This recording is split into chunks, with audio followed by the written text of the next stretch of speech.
Chapter 1979. When his wife mentioned the boat, she was probably telling him that when the time came, success would naturally follow naturally. Even if the boat didn't straighten, he could just ask someone to straighten it.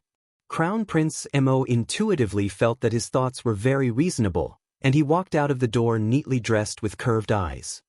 He waved his paw at his wifey, who was exercising her small hands and feet under the porch. "Wifey, hubby understands your meaning." His wifey immediately ran back to her room and closed the door.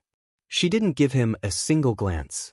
"She's shy again," the Crown Prince thought with a melancholy face. Perhaps he should prepare a few bottles of fruit wine?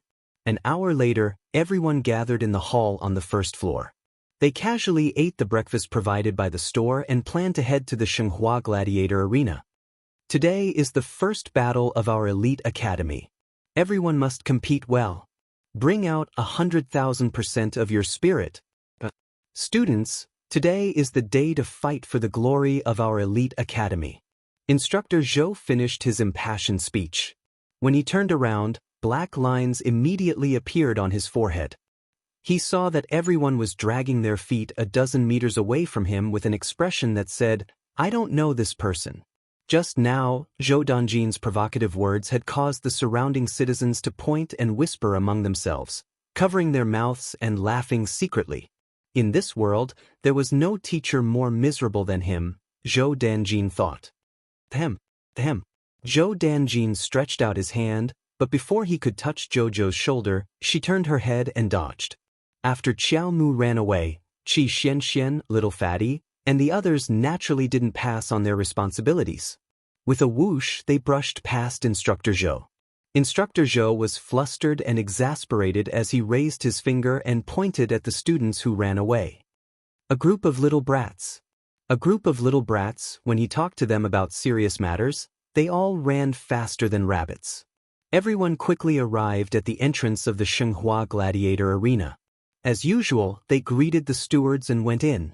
Only this time, the two stewards looked at Yugei and the others with a very strange expression. Teacher Zhou stopped in his tracks and turned to look at that person. Does Elder Hong have any instructions?" "Oh no." The steward quickly shook his head and smiled. "I just feel that these girls are quite lucky." Not long after leaving the Heavenly Bestowing Academy, something had happened to everyone there. Now, they've all contracted a strange disease with green hair growing all over their bodies. They've been completely controlled by our City Lord's Mansion's guards. Instructor Zhou was stunned for a moment, then he nodded. When he left the door and walked towards the arena, only then did Zhou Dongjin cast an imperceptible glance at Qiao Mu. He coughed lightly and asked, "Did you do it?" Arbor looked at him expressionlessly. "Do I look like someone who would do something so boring? Why doesn't it look like it? It was too similar, wasn't it?" "Nope." Darling Qiao shook her head in all seriousness and snorted. "If I were to make a move, I would naturally want them dead." "That's true." The others nodded in agreement. As they walked to their seating area, they saw people waiting for them from afar. Seeing them come over, Soaring Flower Academy's captain, Gu Lioli, quickly walked towards them. She crossed her arms and said, "I finally waited for you guys." "Why are you waiting for us?" Little Fatty laughed strangely. "Are we that close to you?" Chapter 1980. Gu Lioli's face darkened as she said angrily, "Go away. Let your team leader speak." Everyone moved to the side to make way. As the team leader for this competition, it was naturally Duanmu Qing. Duanmu Qing frowned as he walked out of the crowd, looking at the girl in front of him indifferently. "What's the matter? You're the team leader of the top academy?" Gu Lioli sized up Duanmu Qing and nodded. "That's good. This is our Flying Flower Academy's challenge letter." Whoosh! A thin piece of paper flew towards Duanmu Qing's hand. Duanmu Qing stretched out two fingers and lightly pinched it. With a slight shake of his wrist, that thin piece of paper immediately slid down from his fingertips, shaking it into a silk book. The two words, challenge letter, entered everyone's eyes. This was Flying Flower Academy's challenge letter to their top academy. If the top academy did not want to be looked down upon, they had to accept it. No matter what, they had to accept it. Duanmu Qing coldly glanced at Gu Liuli, nodded, and took down the challenge letter. The top academy will accept the challenge as promised. The crowd of onlookers instantly burst into an uproar. Fuck, this was really surging with excitement. He didn't know what kind of background this top-notch academy had. Why would the Flying Flower Academy target it? Flying Flower Academy was an existence that was second only to the 4 great academies in Shuntian Prefecture. Their strength was not to be underestimated. This top academy, on the other hand, was unknown and had never been heard of before. Was there even a need to talk about this competition? That would definitely be a complete victory for Soaring Flower Academy, right? Everyone was guessing in their hearts, unable to hide the excitement on their faces. This was too exciting. Gu Liuli. Duanmu Qing coldly said this name and kept the challenge letter in his hand. His eyes were vast and misty as he looked at the other party. You will pay the price for your rashness today. After saying that, he turned and left. Gu Liuli clenched her fists and wanted to angrily rebuke, but she saw the group of people from the top academy looking disinterested as they turned and followed Zhou Danjin and the rest back to their seats. Gu Liuli's heart was filled with anger as she clenched her fists tightly, turned and left quickly. Gu Liuli didn't know which match would be arranged and which match she would be fighting against a top academy. However, she was not afraid. Even if she was arranged to fight in the first round, it did not matter. She had already prepared enough means to deal with them. Now, it was time for the student representatives to draw lots on stage. Looking at Arbor's figure on the stage again, even a fool would know that the little guy who drew the bye twice in a row was probably a very lucky person. But this time, because they didn't have a bye, the future of the top academies was uncertain. Everyone looked at Xiao Mu as if they were watching a good show. Arbor had already finished drawing lots and was waiting at the side.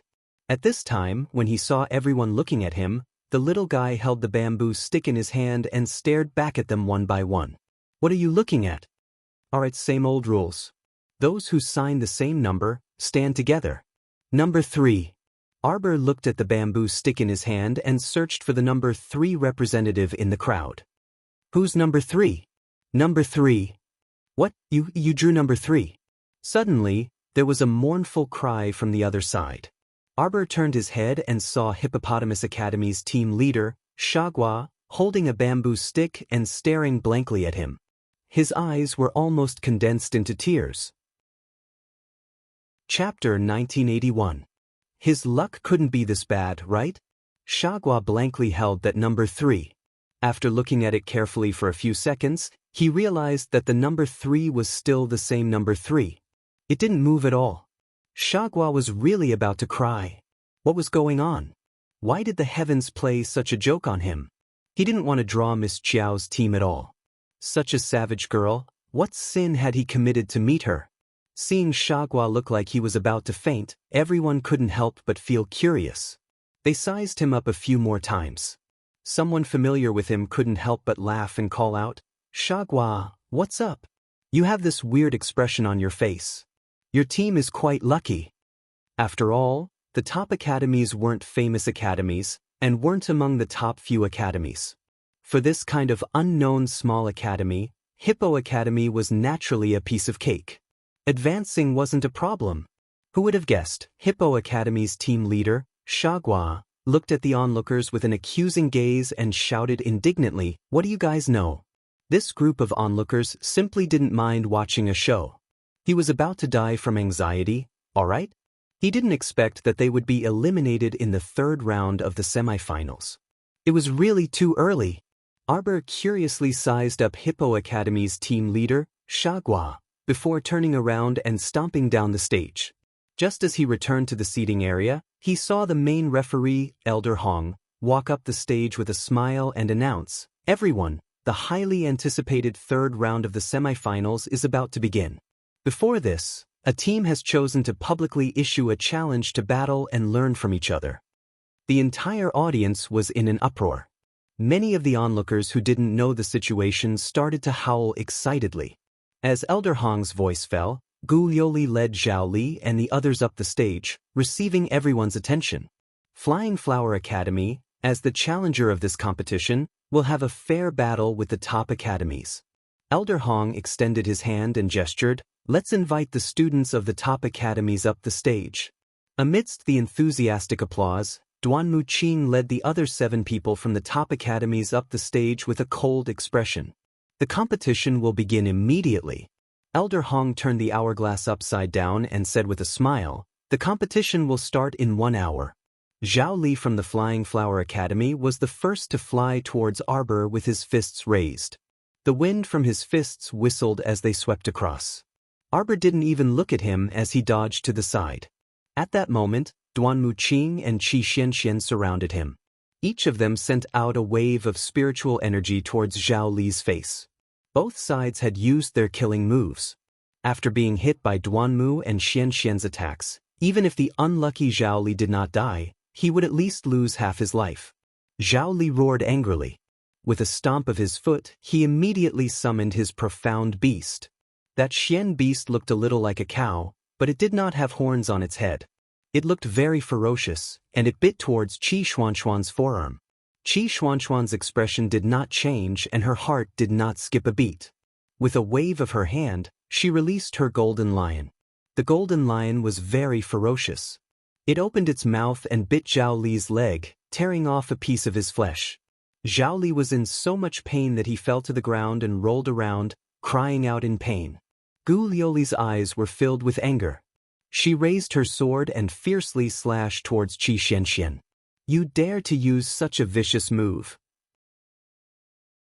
Chapter 1982. What a joke! They had already issued a challenge, so of course they had to treat it seriously. Who would throw the match for no good reason? What do you mean by vicious? Qi Xianxian glanced at Gu Liuli and shook her head with a smile. That was your team member who released the mystical beasts first. Since it's a battle between beasts, then it's easy to handle. Isn't it reasonable to let the beasts fight among themselves? Quibble. Before Gu Liuli could finish her sentence, she felt the wind from a palm strike towards her face. Gu Liuli was furious, and she rolled on the ground to avoid the palm strike. She looked up and saw the little girl's cold face, looking at her with a frosty expression. Gu Liuli held her breath, and a wave of wood spiritual energy appeared in her hand, which she slapped towards the ground.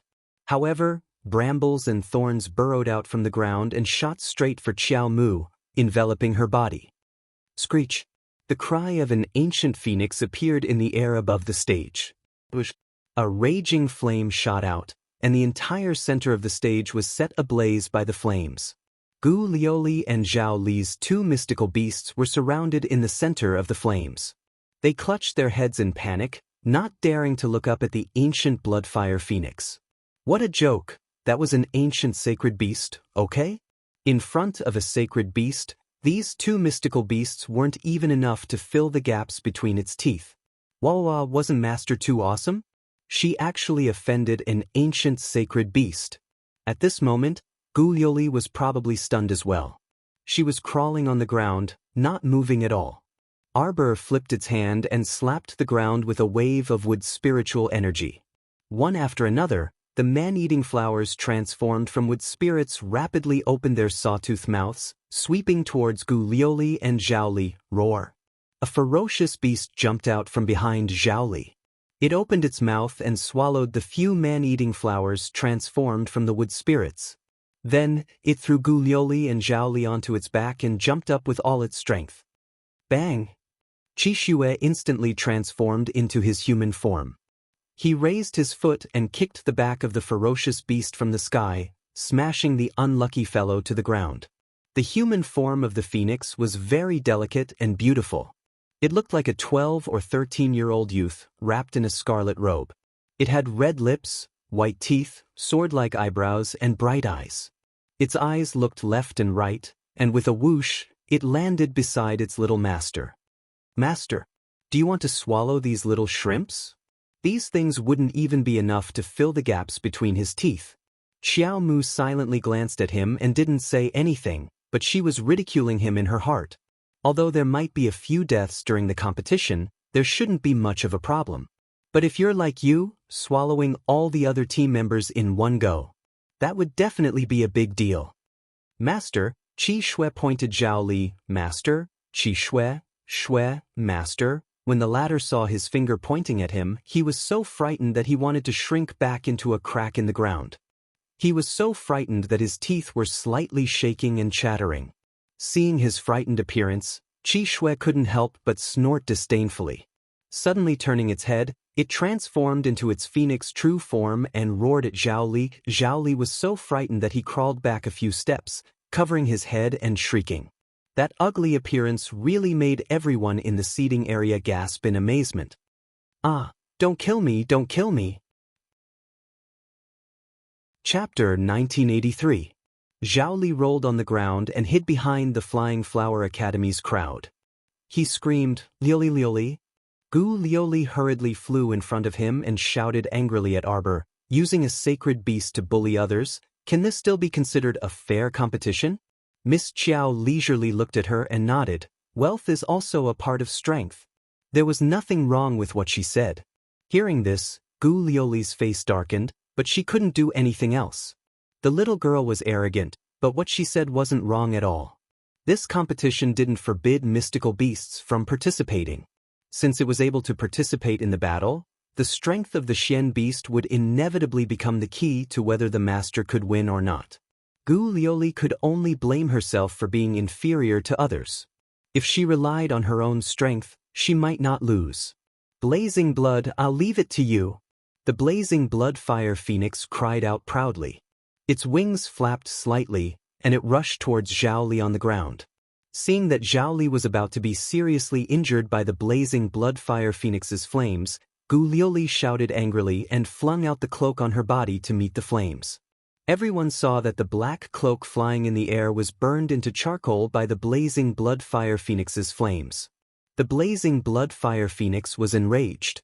It screeched at Gu Lioli and circled in the air before swooping down.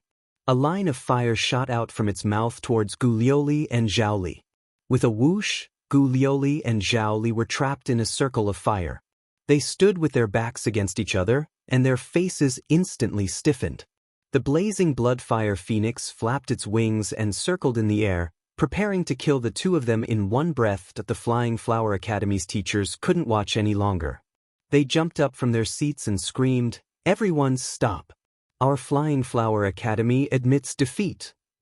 The Flying Flower Academy's students all looked emaciated. Under the ancient blazing blood fire phoenix's pressure, they almost couldn't breathe. They didn't expect that there would be such a perverted student in a top academy. She even summoned a sacred beast for the competition. This was a battle on a completely different level, okay? Qi Xianxian couldn't help but laugh. She shook her head and said, "You don't even know the other party's strength, yet you dare to casually issue a challenge. Forgive her for not being able to agree with such behavior." Of the 12 students from the Soaring Flower Academy, more than half of them were being chased by the blazing blood fire phoenix. As for the remaining few, Duanmu Qing and the others were more than capable of dealing with them. They didn't even need to summon their Xian beasts, they could just directly attack. In the entire arena, only the miserable cries of the Flying Flower Academy's students could be heard. The people in the seating area simply could not bear to look straight at them. Was this the legendary challenge to get beaten up in the arena? When the Soaring Flower Academy's instructor saw that the students from the top academies were not stopping, he couldn't help but turn to glare angrily at Zhou Danjin, Wei Wei, and the others. "Quickly tell your students to stop. It's just a competition. Don't tell me you want to kill someone?"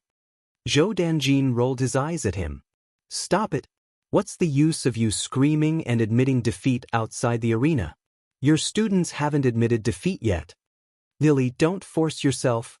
Quickly admit defeat." Gu Lioli only felt a trace of suppressed grief and indignation flash past her heart. Just because her background was inferior to the other party, she deserved to be humiliated like this? She was born a commoner, and her family background was far from those large and medium aristocratic families. That lady who could casually summon the ancient blazing blood fire phoenix was definitely a lady from some large family. Chapter 1984. There was almost no doubt about this. Only the well-known aristocratic families in the upper 3 prefectures could possibly have the existence of a saint beast guarding a house. The little girl's family background was definitely several hundred times better than Zhao Li's. Otherwise, it would be impossible for her to have such wealth to support her, to be able to casually summon a sacred beast. Gu Lioli resisted the blazing flames as she quickly calculated in her mind.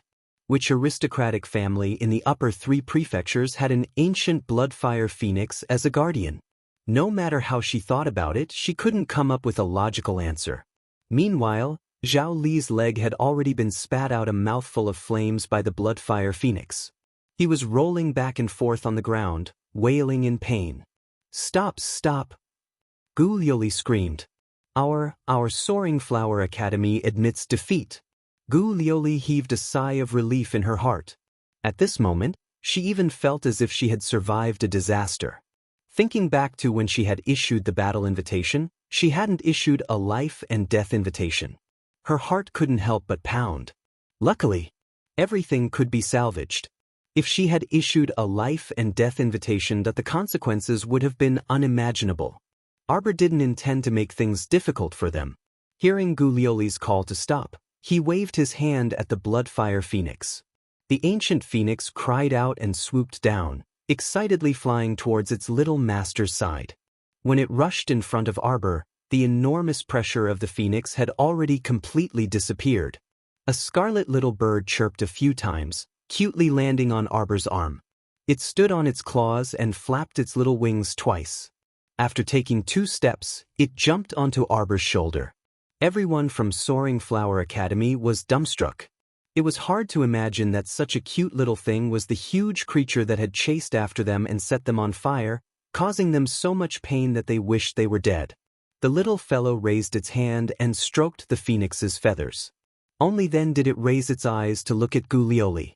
It glanced at her indifferently before turning to Duan Muqing and the others. "Let's go."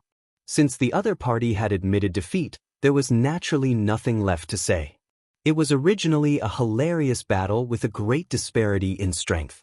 Arbor didn't really think that he would have to kill these people. It was originally just a few words. Since the other party had issued the battle invitation, they naturally had to accept it. Otherwise, they would be cowards. Now that the matter was settled, Arbor didn't want to stay in the ring any longer. They turned around and were about to jump off the ring. Screams could be heard from the seating area. Instructor Zhou shouted angrily, "How dare you!" Several instructors from top academies had already flown into the arena. Xiao Mu coldly glanced at him from the corner of her eye, only to see Zhao Li, that guy, release a venomous snake from his sleeve. It abruptly jolted in midair and opened its mouth to bite at her back. Arbor sneered coldly. Her left wrist shook slightly, and the little white snake coiled around her wrist like a bracelet flew out with a whoosh. A pair of watery eyes flashed with anger. She opened her mouth, and the little snake head suddenly turned into a huge shadow. With a bang, it swallowed the poisonous snake that was flying over. "Ah!" Gu Lioli and the others screamed. The white snake's huge head was already in front of the panic-stricken Zhao Li. He simply couldn't dodge in time. The upper half of Zhao Li's body was bitten by the huge snake. His 2 legs struggled outside for a moment before the lower half of his body and the upper half of his body completely disintegrated. "Ah!"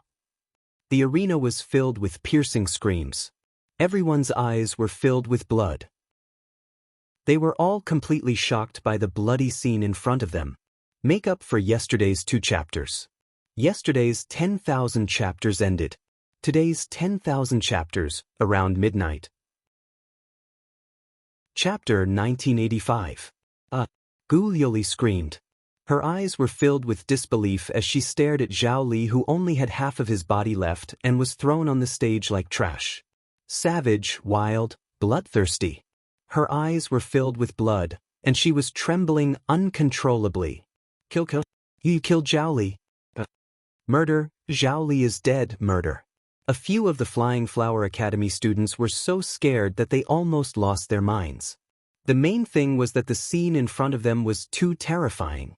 Half of it had been swallowed alive by a giant snake. This Zhao Li, just how much bad luck did he have in this lifetime to end up in such a state where his corpse was buried? Would the Zhao family people let this matter go? Gu Lioli and the rest were so frightened that their teeth chattered. Zhao Li's father, the head of the Zhao family, won't let you off. Gu Lioli trembled all over, almost not daring to look at the half of the body on the ground. The giant snake's head circled around in front of everyone before retracting back with a whoosh. It circled around Arbor's left arm once again, quietly not moving at all. Gu Lioli and the rest's gazes fell on Arbor's wrist. If they looked at it like this, who would know that the white jade bracelet on the little girl's wrist was actually a vicious beast? Too terrifying. Everyone's hearts were shaken to the extreme. The large seating area of over 10,000 spectators was silent at this moment. Arbor coldly swept a glance at Gu Lioli. Zhou Danjin, Wei Wei and the other instructors had also rushed to Arbor's side at this moment. When the Flying Flower Academy's instructor hurried to the stage, he fiercely glared at Zhou Danjin and the rest and angrily reprimanded, Your top academy actually dared to kill our students in public on the stage? I demand that you take responsibility for this matter to the end. Take responsibility for what? Zhou Danjin's face darkened as he angrily retorted, sneak attacking from the back and assassinating in the dark. Now that your skills are inferior and you're killed, you deserve it. You. The Flying Flower Academy's instructor's face darkened as he defended himself. How can this be considered a sneak attack from the back? It's clearly, Zhao lie? Fabricate. Teacher Zhou sneered and said, the sneak attack from behind was witnessed by everyone, and everyone knew about it. Let's see how you're going to justify yourself. Don't waste your breath on them. Instructor who waved his hand and said to Arbor and the others, go and rest first. Since this matter had been resolved by her teacher, there was no need for her to worry about it. Arbor naturally nodded and followed his team members down the stage. When the Flying Flower Academy's instructor saw that they were going to continue like this, how could he be willing to let it go? Just as he shouted, stop right there, he was already stopped by Instructor Zhou. Hey, are you looking for a fight? No wonder the students of your Flying Flower Academy are so despicable. So it's because they have a mentor like you. Who are you calling despicable? I already said that Zhao Li didn't launch a sneak attack from behind. He's just young and hot-headed and doesn't want to admit defeat. Get lost. Instructor Zhou angrily flicked his sleeves. You only have yourself to blame for being killed in an instant for an attack from the back. I won't take any responsibility. All of you. The Flying Flower Academy's instructor still wanted to say something, but the main referee, Hong Qi, walked up and cupped his hands towards him. This instructor from Flying Flower Academy has a personal grudge with a top academy. Please step down and settle it yourself. Chapter 1986. We still have to continue with the competition. Hong Qi glanced at the Flying Flower Academy's instructor and gestured for him to leave. His meaning was obvious. He wanted this instructor to leave the stage and not interfere with the students' normal competition. The Flying Flower Academy's instructor waved his sleeves and ordered people to carry Zhao Li's corpse. The two students who were carrying the corpse kept turning their heads to the side. How would they dare to look at Zhao Li's horrifying body? Their hands, which were carrying the corpse, couldn't help but tremble slightly. They only felt that they might have nightmares in the middle of the night. Useless things. The Flying Flower Academy's instructor scolded. Carry it properly. No matter what, this corpse had to be handed over to the Zhao family for them to see. As for the grudges with the top academies, a small instructor like him couldn't do anything about it. He would leave it to the Zhao family to deal with. The Flying Flower Academy's instructor's eyes revealed a trace of ruthlessness. The Zhao family wasn't a small family that could be easily dealt with. That student from the top academy killed Zhao Li and offended the Zhao family. He was afraid that things wouldn't end well. Arbor had already returned to his seat. He took out a small jar of peanuts from his inner world and started eating with his friends. Everyone chatted as they ate. They didn't seem to care about how alluring the scene of the bloody corpse was. They continued to eat happily. Little Fatty looked up and saw that Gu Lioli had turned around and ran to the outside of the seating area. She was hugging a pillar and retching in the corner. What's wrong with her? She was probably disgusted by the corpse just now. Qi Xianxian grabbed a handful of peanuts without any psychological burden. She shook her hand as she ate, her face full of disapproval. Her psychological endurance is too weak. She couldn't take it after looking at such a childish scene. What should she do when she meets a rotten corpse puppet in the future? Ma Ta nodded. That's right. That's why it's useless to be strong. She has to have a strong psychological endurance. That's the way. Otherwise, I'll be like her. She'll faint after looking at the blood. How can she fight? She would be strangled to death in minutes. Arbor was expressionless as he watched the jar in his hand being taken away by the venerable Peach Blossom Immortal. He lowered his head and looked at his empty hands. Mo Lien couldn't help but want to laugh. She turned her head to look at the little fellow, raised her hand to pinch her little face and said, "Don't take those idle people to heart. The instructors of your academy seem to be quite free. Let them handle it." Arbor swallowed the last 2 peanuts in his hand and silently looked up at Zhou Danjin and the others who were walking back angrily. That instructor surnamed Pan from Flying Flower Academy is too laughable. Zhou Danjin said angrily, "It's an obvious fact, and he's still trying to quibble. I don't want to say anything to him." Everyone nodded in agreement. "Instructor, what did that guy say after that?" "Bullshit." Teacher Zhou waved his hand and sat down beside them. That guy surnamed Pan was still spouting nonsense. Your teacher Wei Wei went up and gave him 2 punches before he finally shut up. Everyone was speechless. Teacher Zhou patted the armrest of the chair and said to them earnestly, "Is Teacher Wei Wei's approach right? Obviously not. When we can reason with others, we shouldn't casually fight with them, right?" Chapter 1987. Don't learn from Instructor Wei Wei in the future. His temper is too irritable. Zhou Danjin looked disapproving as he waved his hand and sighed. However, he saw Qi Xianxian and the others looking at Wei Wei with shining eyes, their faces full of adoration. Zhou Danjin couldn't resist twitching his mouth. "What's with your expressions?" "I think Instructor Wei Wei did beautifully this time." The little fatty raised his chubby paw and said, "When that Pan guy came up to make noise for half a day, I already couldn't resist the urge to beat him up." Right. Especially when I saw him licking his face and forcefully trying to clear Zhao Li's name, I especially couldn't control my desire to beat him up." Qi Xianxian also nodded repeatedly. "Instructor Zhou, exclamation point. What you're doing is wrong.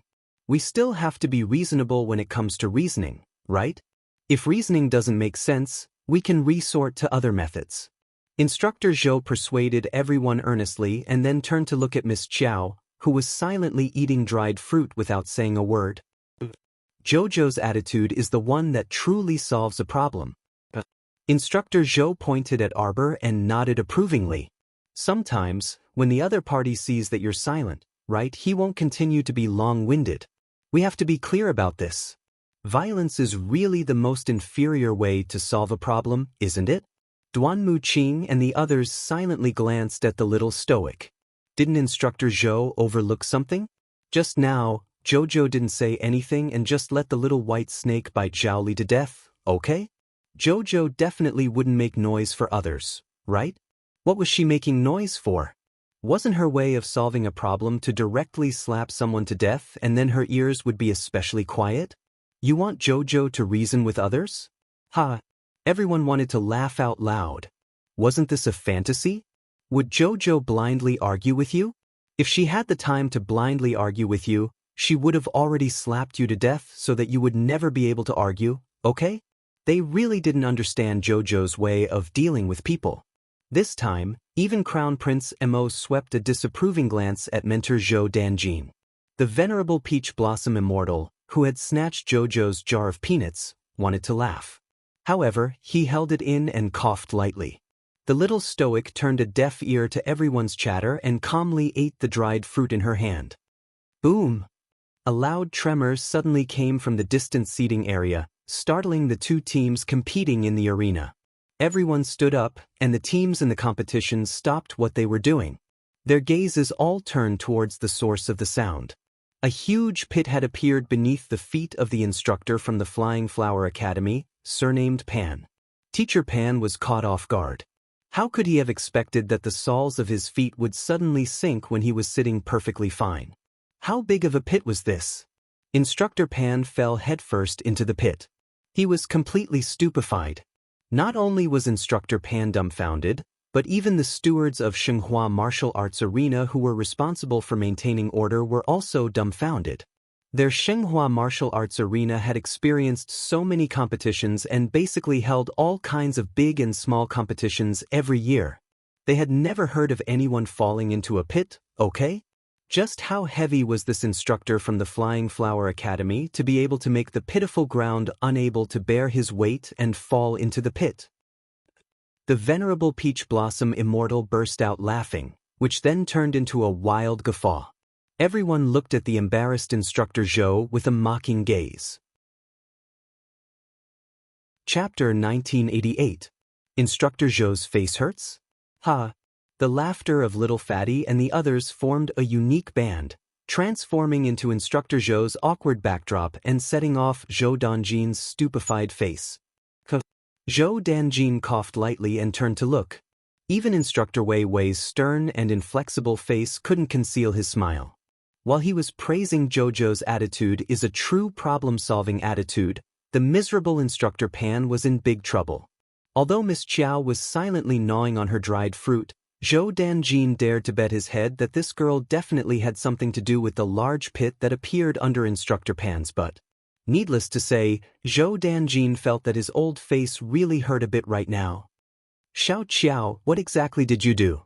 Zhou Danjin coughed again and speechlessly glared at his worrisome student. Just as he wanted to elevate her image, who knew that Miss Chiao glanced at Instructor Zhou from the corner of her eye and expressionlessly turned her small face away, continuing to gnaw on her dried fruit. However, Qi Xianxian and the others couldn't stop laughing. It was as if their laughing acupoints had been pressed, and they were rocking back and forth with laughter. Rewind time to 15 minutes ago. Instructor who waved his hand at them and said, "You all can go and rest first." When Arbor turned to leave, her fingers moved slightly, and an explosion talisman enveloped by an invisibility talisman stuck to the butt of the Soaring Flowers Academy instructor who was spouting sophistry like gangrene attached to a bone.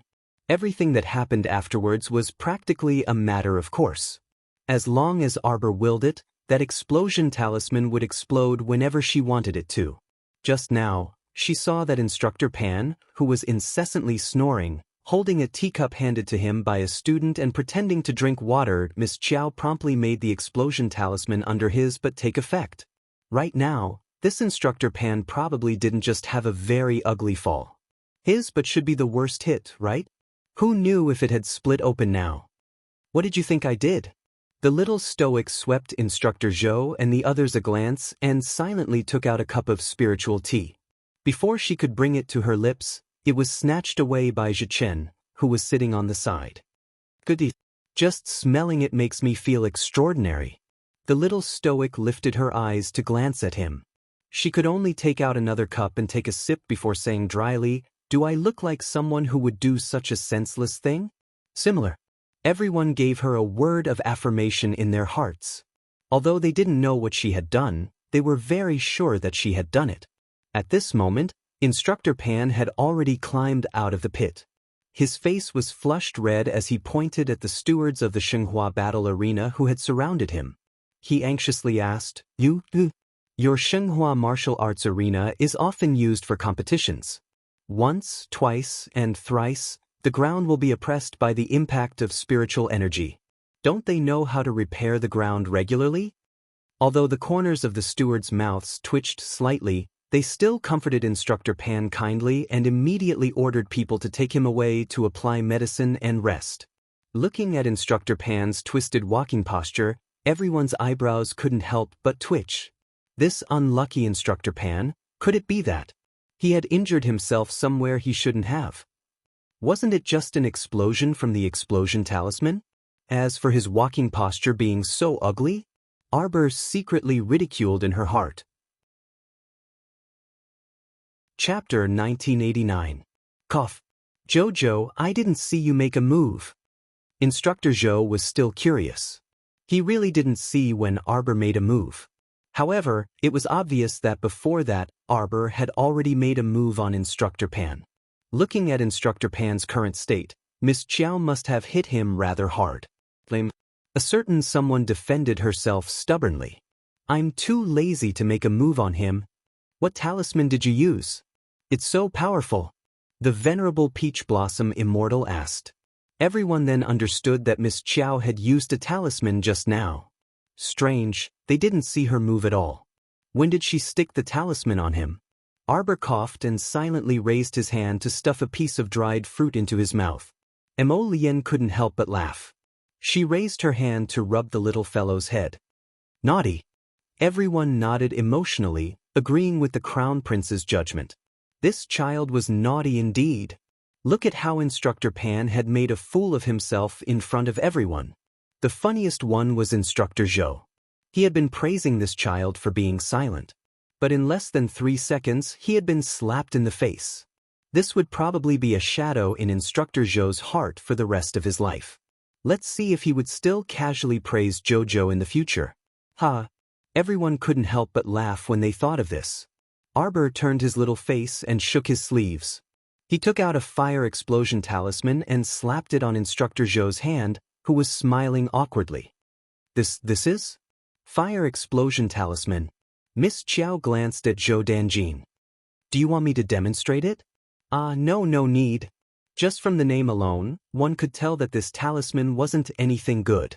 It was better to use it against the enemy. Instructor Zhou put away the talisman. His mood brightened up a little. Laugh, your sister. Although he had been slapped in the face, who else would receive the same treatment as him? Little Chiao even gave him a talisman. Qi Xianxian covered her face and laughed. Instructor, when our Jojo can actually make a move, he probably won't blindly argue with others. So please don't tell that joke in the future. Instructor Zhou laughed awkwardly.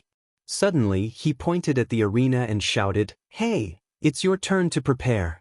He was about to enter the arena again. This is the first real match for all of you. Work hard. Bring glory to the academy.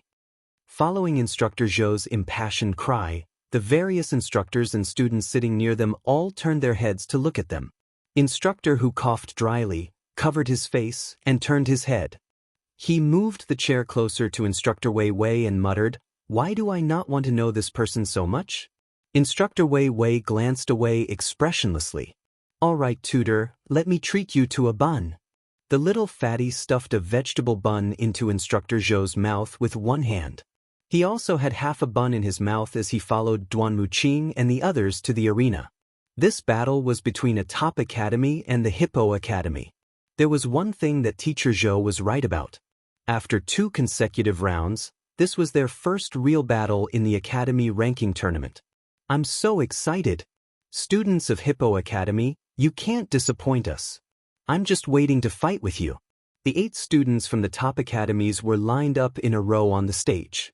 Aside from the stoic face and Captain Duanmu, almost everyone had a motherly smile on their faces as they looked in the direction of the stage, waiting for the students from Hippo Academy.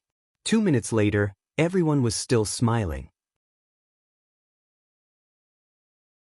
Chapter 1990. 5 minutes later, Qi Xianxian and the others couldn't smile anymore. The main referee, Hong Qi, strode to the center of the arena. He first glanced at Qi Xianxian and the others, whose smiles were a bit stiff, then turned to the seating area and called out, Students from Hippo Academy, please enter the arena. The seating area was filled with rustling sounds. Everyone looked at each other, and they were all looking around, hoping to see the figures of Hippo Academy students. Hey, what's going on? Where's Captain Shagua from Hippo Academy? What time is it? Why hasn't he appeared yet? What the hell is Hippo Academy doing? Do they think the Academy ranking tournament is child's play? Exactly. What's going on? Could it be that Shagua and the others feel that they can't beat the people from the top academies, so they simply gave up? That really shouldn't be the case. Even if they can't beat them, they still have to go up. Giving up without even saying a word, that's really too cowardly. Exactly. Everyone's discussion was endless. Qi Xianxian and the other top academy students' expressions also began to turn ugly. Based on their understanding of Shagwa, even if he didn't come to participate, he wouldn't just disappear like that. At least he would go up on stage and admit defeat openly. That way, the tournament would end perfectly, right? Everyone turned their heads and subconsciously looked at the expressionless stoic face. Wait a little longer. Light the incense. Following Hong Chi's shout, someone lit a medium-length incense in the center of the arena. After 15 minutes, if Hippo Academy's students don't go up on stage, it'll be considered as forfeiting. The top academies will automatically advance to the fourth round of the semifinals according to the rules. The audience was in an uproar. Everyone didn't know if those guys from the top academies had saved the world in their previous lives. How could their luck be so damn good? What the hell? A senior from Shuntian Prefecture's Dawn Light Academy couldn't help but curse under his breath. Do they have good luck? Are those two female members of the top academy's team the ones who rode the land whale with us when we first came to Shuntian Prefecture?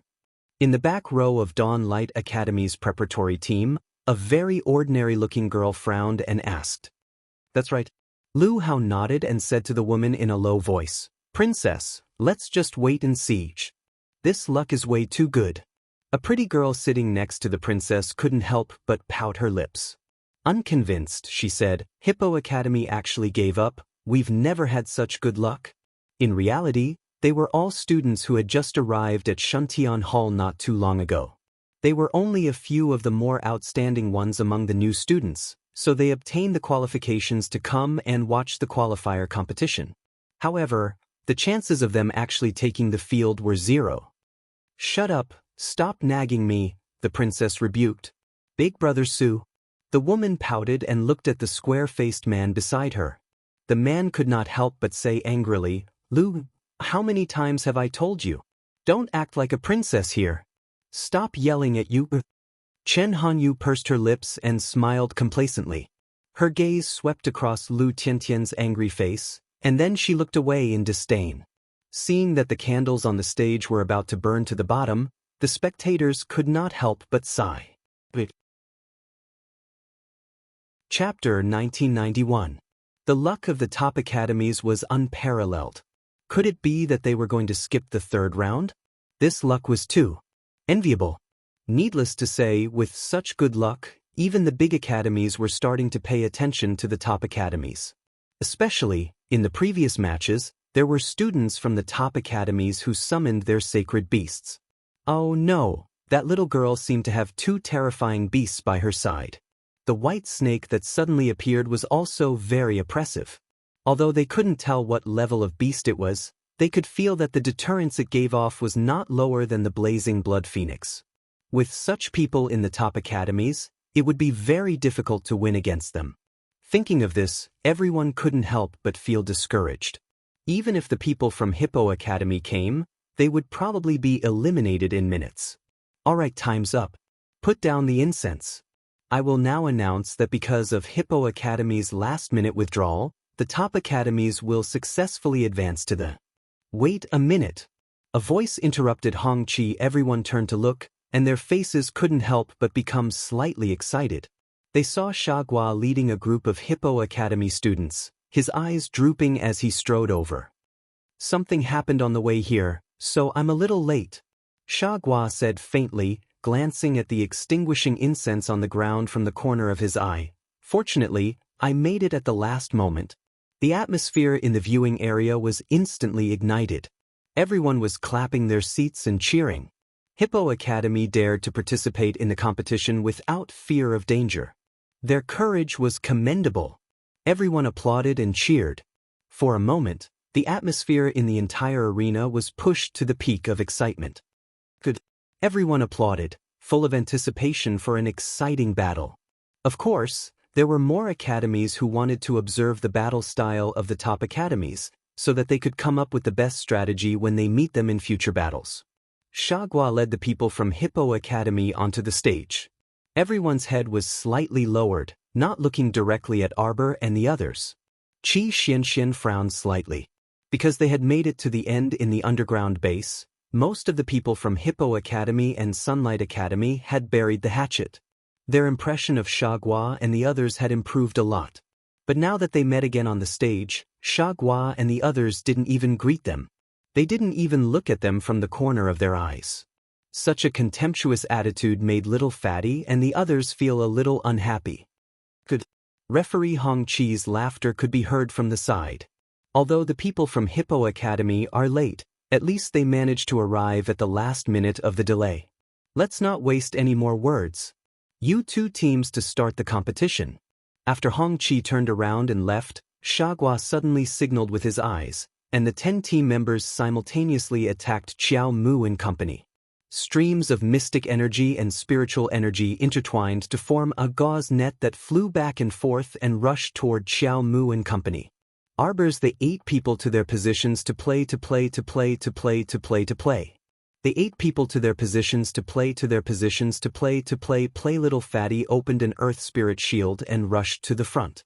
Behind him, Qi Xianxian and Duanmu Qin rushed to the front. Chapter 1992.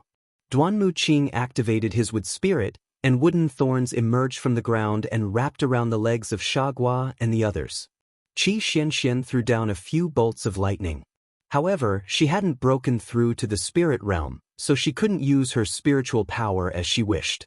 However, under the guidance of the Thunder Spirit instructor, Qi Xianxian had already learned how to maximize the effectiveness of her limited spiritual power and maintain it for the best amount of time. Behind the two were Mada, Hua Tao and Jiang Shaoxin. 2 of them controlled the water spirit, while Jiang Shaoxin controlled the fire spirit. They used all their skills to collide with the spiritual power thrown at them by their opponents. In the end, Lu Yu opened the earth spirit barrier and helped Little Fatty to cover everyone inside. Arbor acted as if nothing had happened as he stood beside everyone. With a flick of his finger, he threw out a few fire and water spirit talismans. When the 8 of them worked together, they were practically invulnerable. Normal people couldn't break their formation at all. Instructor Zhou, Wei Wei and the other instructors couldn't help but nod as they watched, their faces revealing expressions of admiration. The formation that these young children had come up with on their own was pretty good. They were good at both offense and defense. The 8 of them against the 10 of them easily withstood the attacks without showing the slightest sign of fatigue. Miss Chiao could even wander around the team and reinforce her teammates at any time. This 8-man formation couldn't be any better. Everyone's positions were basically in place, and the strong and the weak were well matched. With their 8-man team, it would be a piece of cake for them to deal with 10 or 20 people. Instructor Zhou had a gratified smile on his face as he nodded. Not bad, not bad. The decision to throw them into the underground arena to participate in the championship was simply brilliant. If they didn't team up and compete together all the time, how could they form such a good rapport?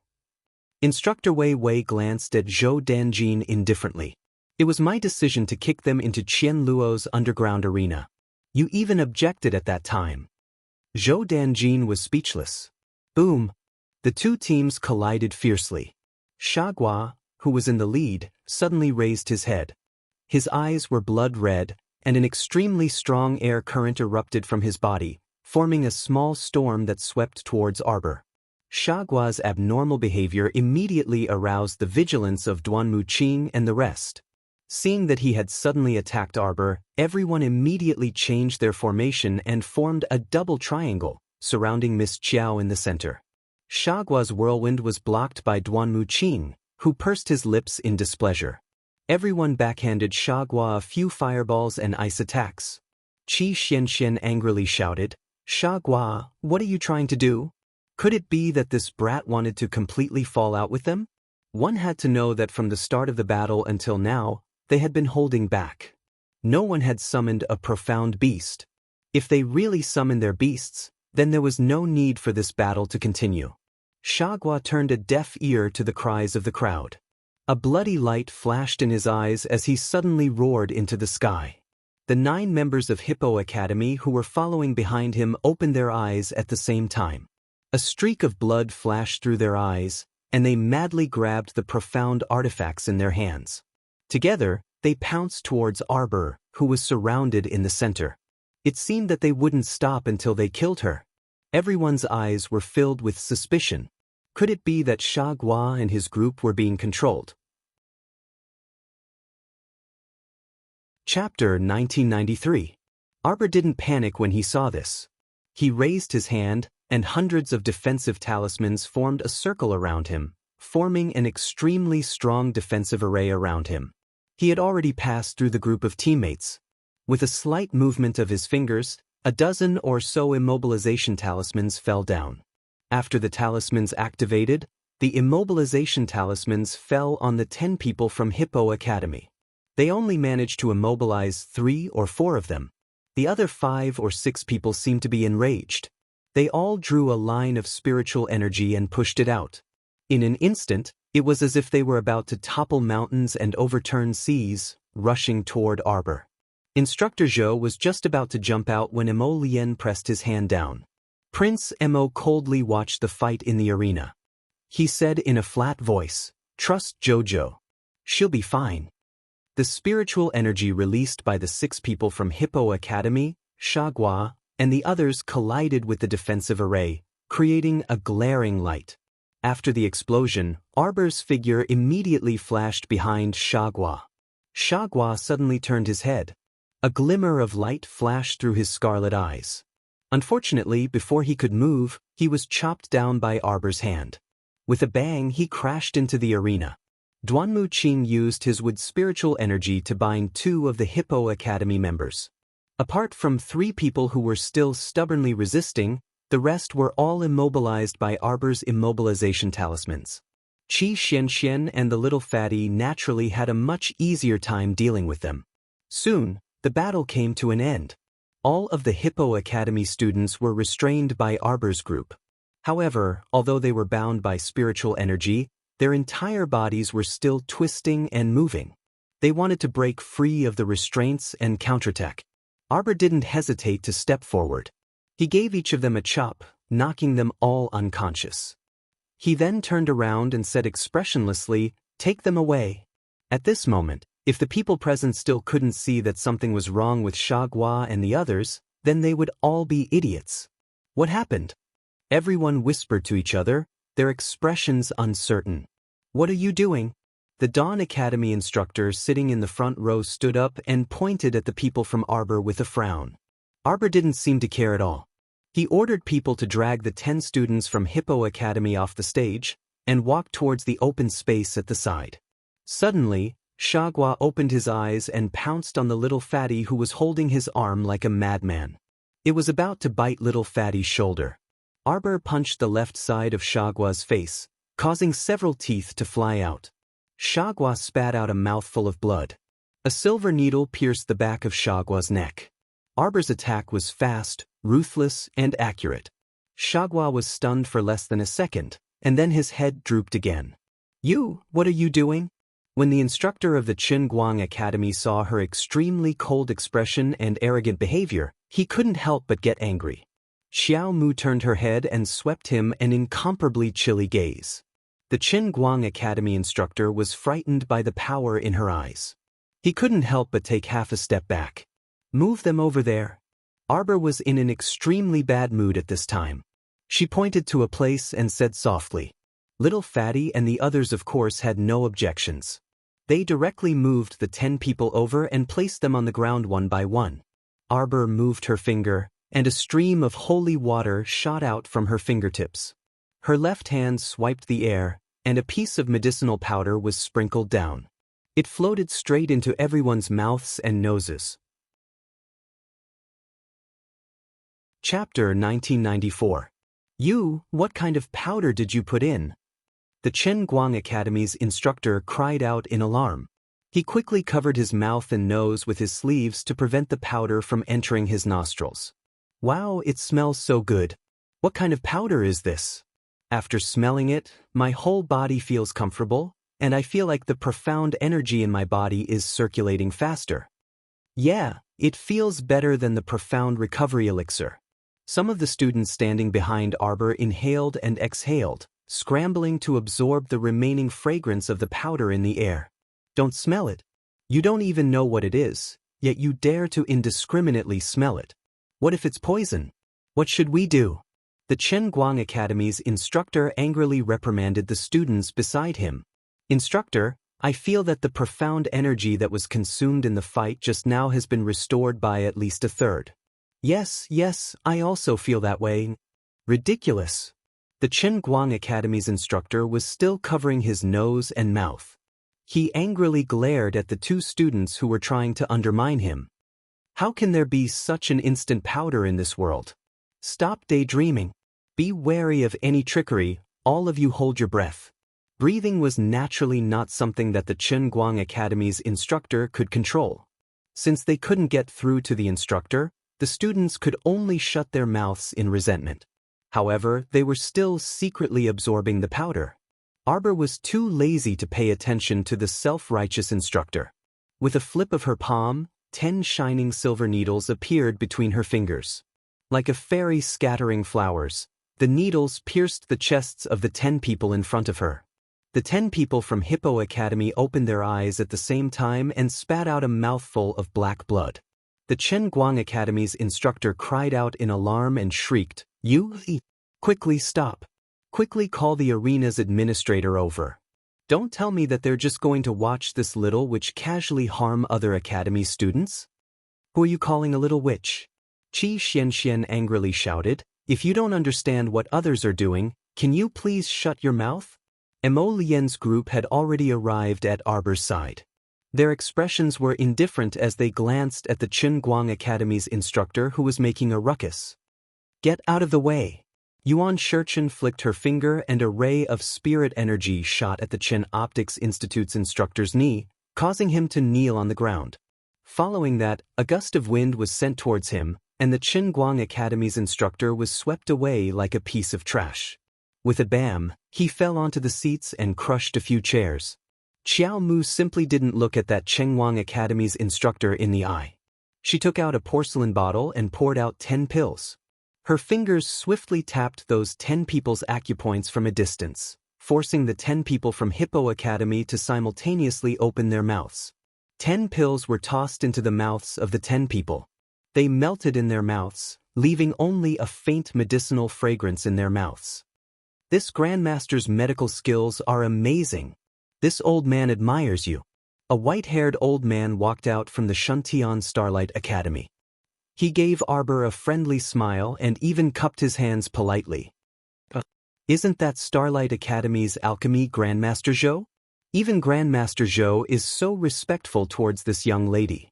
It seems that this young lady's medical skills are really amazing.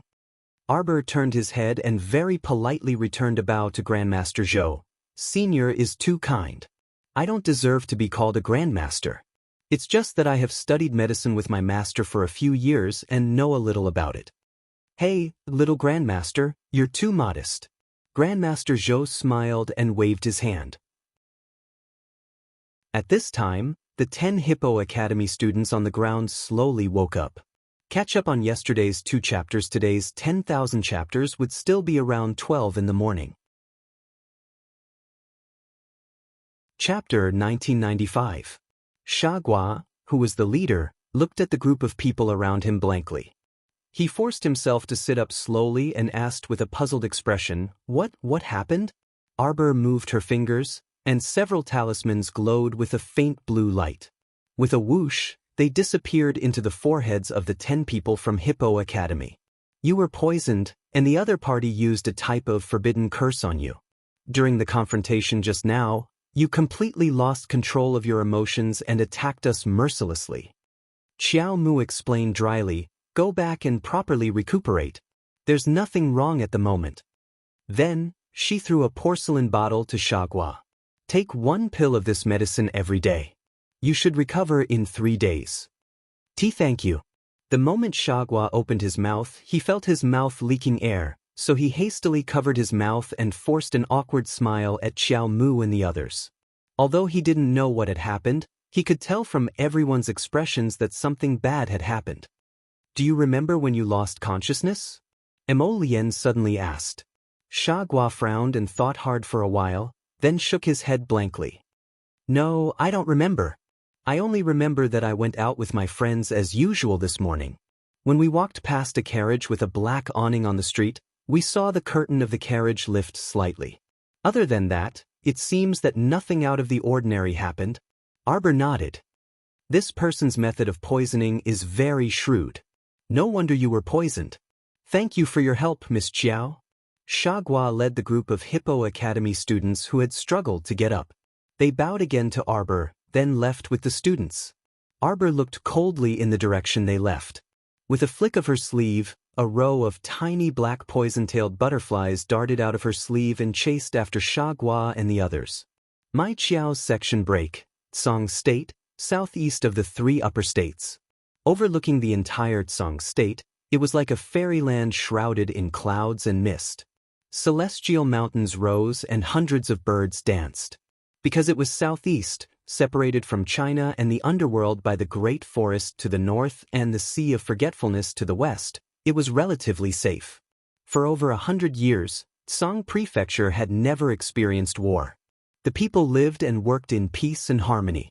Recently, in the capital of the Tsang Prefecture, Phoenix the Arch City, the most talked about thing was the Tsang Prefecture's great emperor had acknowledged his fourth son and brought the mother and son back to the Imperial Palace. Imperial Palace, South Chiao Hall, in a corner of the West Court. A man in a white robe was lazily lying on the stone table in the pavilion in the middle of the lake. Using his slender fingertips, he gently stirred a small cup of viburnum wine. A white jade cup rolled back and forth between his fingertips. The man supported his forehead with one hand, bored to death. Fourth Highness, Fourth Highness, Fourth Highness. The man's voice sounded as if he had just woken up from a deep sleep. Your Highness the Fourth Prince, His Highness the Crown Prince, Second Prince, and Third Prince's carriages have arrived at Donggu Gate one after another. Your Highness the Fourth Prince, please tidy up your appearance and go to the main hall to welcome the three princes. Gulp. The wine cup in the man's hand fell onto the stone table, and a thin and long stream of viburnum wine spilled out, slowly flowing along the cracks of the stone. Extremely boring. Your Highness, Your Highness. The young eunuch near him was almost scared to death. He scrambled to the ground and kowtowed repeatedly. Your Highness, the three princes are about to enter the main gate. Chapter 1996. Whoosh. The man lifted the hem of his robe and stood up, striding toward the main hall. Let's go. Your Highness, Your Highness. Looking at his slovenly His Highness with his waist-length hair and lazy appearance, the young eunuch wanted nothing more than to go up and cry. His Highness the Fourth Prince was too careless. His pitch-black boots stepped through the door, and with a casual flick of his sleeve, he saw three tall and slender youths standing inside the main hall.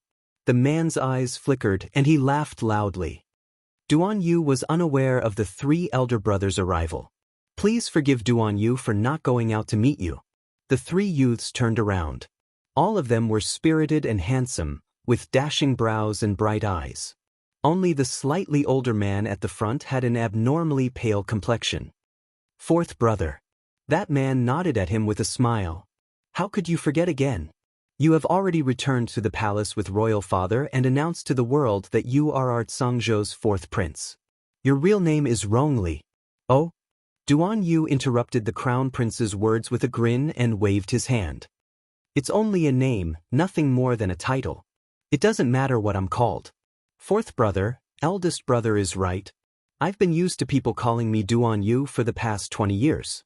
Hearing someone call me Rongli, I really don't know who they're calling. Duan Yu lifted his robe and sat down in front of the table in an indecent manner. He pursed his lips at the three youths and said, Elder brothers came from afar just to talk to younger brother about such a trivial matter? Of course not. Tsangzhou's crown prince smiled faintly. On his slightly pale face, a pair of pitch-black eyes stared fixedly at this younger brother. To tell the truth, ever since royal father brought this younger brother back several days ago, he had never understood this person.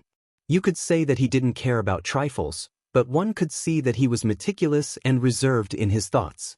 You could say that he was a profound person, but he treated everyone as if he didn't care about anything. He would smile brightly when he saw people, as if he was magnanimous and wasn't afraid of anything being said. Even though the streets and alleys of the imperial city were currently filled with all kinds of legends about this fallen fourth prince, He didn't seem to care at all. Fourth brother. During the trip to the Imperial Ancestral Temple tomorrow, Imperial Father will personally record your and noble consort Duan's names into the Imperial family's genealogy. We brothers have come to congratulate you first. Duan Yu guffawed and waved his hand as he said, Elder brother is treating me like an outsider. It's just a small matter. There's no need for you to come here personally. You can just send someone to pass on the message. This is a big event for fourth brother. How can we not come to congratulate you? The second prince said with a smile. Then many thanks, elder brothers. Duan Yu. Oh no, only thanks elder brothers for their great kindness. Ali, actually, according to the usual practice, as long as a child of the Zhangzhou royal family is born, regardless of gender, 3 days after birth, they will be taken to the Imperial Ancestral Temple by someone from the Imperial Clan's Council of Elders to undergo an inheritance ceremony. However, Duan Yu merely smiled and didn't say anything as he listened to them continue their conversation. At such a time, all he had to do was listen, and there was no need for him to interject or express any other opinion. The royal family of the Tsang Prefecture originally inherited the bloodline of the ancient demon emperor. Unfortunately, more than 1,000 years ago, a powerful figure in the clan obtained this inheritance. Since then, no one else obtained this inheritance. This powerful figure who obtained the inheritance of the ancient demon emperor was the founding monarch of our Tsang Prefecture. Duan Yu creased his brows but didn't say anything. Chapter 1997. Fourth brother, if you can obtain the inheritance of the demonic blood during this trip to the Imperial Ancestral Temple, your future encounters will definitely be very different from before, the third prince said with a smile. Fourth brother has only returned home for a few days. However, this older brother has heard royal father mention many times that fourth brother is gifted and extraordinarily intelligent. Presumably, only someone like fourth brother can obtain the favor of the ancient inheritance. Duan Yu smiled but didn't say anything. He merely swept a mocking gaze over the second and third princes. Aren't these two people acting a little too anxious? He hadn't even gone to the Imperial Ancestral Temple, yet they were already rushing over to pressure him. On the other hand, although his eldest brother the Crown Prince looked a bit sickly, he was far more scheming and courageous than those two idiots. It was no wonder that no one could shake his position as Crown Prince even though he had been sick all these years. The Crown Prince of Tsang Prefecture chuckled. Second brother, third brother, the inheritance of the Devil Emperor also depends on chance. That's true. The second prince pursed his lips into a smile. To think of our Rong clan's most outstanding son, Prince Qing Rongqing, when he was born, it was said that the sky was filled with splendor. In the entire Zhangzhou, there was only day and no night. Duan Yu nodded with a grin.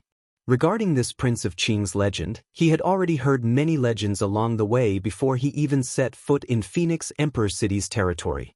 This heir was 2 years older than him, and it was said that he was the youngest person in the entire Tsang Prefecture to break through to the God realm before the age of 25. There were various versions of the legends about this heir Rong, and they were extremely vivid. Duan Yu had heard no less than 17 to 18 versions. The most outrageous one was that heir Rong was born with 8 heads and 16 arms. Even spiders didn't seem to be that scary. 3 days after the heir of Prince Qing was born, he was carried to the Imperial Ancestral Temple by the Council of Elders. The second prince smiled slightly, and there was a hint of schadenfreude in his smile. However, he didn't receive any of the Demon Emperor's inheritance that time. Duan Yu tilted his head and nodded vigorously. That's truly regretful. Fourth brother, you don't know. For someone as talented as Crown Prince Qing, he will have another chance to enter the Imperial Ancestral Temple after 18 years. He will have a second chance to obtain the ancient inheritance. Oh, Duan Yu nodded. Unfortunately, although Prince Qing's son possesses outstanding talent, he was still unable to obtain the acknowledgement of the devil bloodline. Duan Yu nodded vigorously and said with a nod of understanding, Elder brother wants to advise me not to have high expectations, right? As long as there was no expectation, there would naturally be no disappointment. Thank you for your reminder, big brother. Little brother is very grateful. The third prince was momentarily speechless. He indeed wanted to let this talented fourth brother know that it was not so easy to obtain the inheritance of the Devil Emperor. Of course, he had selfish motives and wanted to first strike this person's self-confidence, but this young man in front of him was too cooperative. He hadn't even said anything yet, but this fourth brother had already spoken such discouraging words. This unconventional guy made him momentarily speechless and didn't know how to continue the conversation. Song Prefecture's crown prince, Rong Li, smiled faintly and reached out to pick up the teacup that a servant handed over. He took a sip. Ali, we heard that noble consort Duan's body is slightly unwell due to the fatigue from the journey. Chapter 1998. We have prepared a meager gift for Her Highness the noble consort to nurse her health. We hope that fourth brother will not decline. Then many thanks, elder brother. After fourth brother visits the imperial ancestral temple tomorrow, royal father will probably appoint a residence for fourth brother. When fourth brother moves in at that time, this older brother will come and disturb you again. Duan Yu nodded with a grin. After exchanging a few more pleasantries with his three elder brothers, he personally escorted the trio out of South Chiao Hall. His gaze instantly chilled as he indifferently swept his gaze over the trio's departing figures. After a long time, he finally turned around and followed the garden path to the study. Your Highness. The junior eunuch followed this master with trepidation.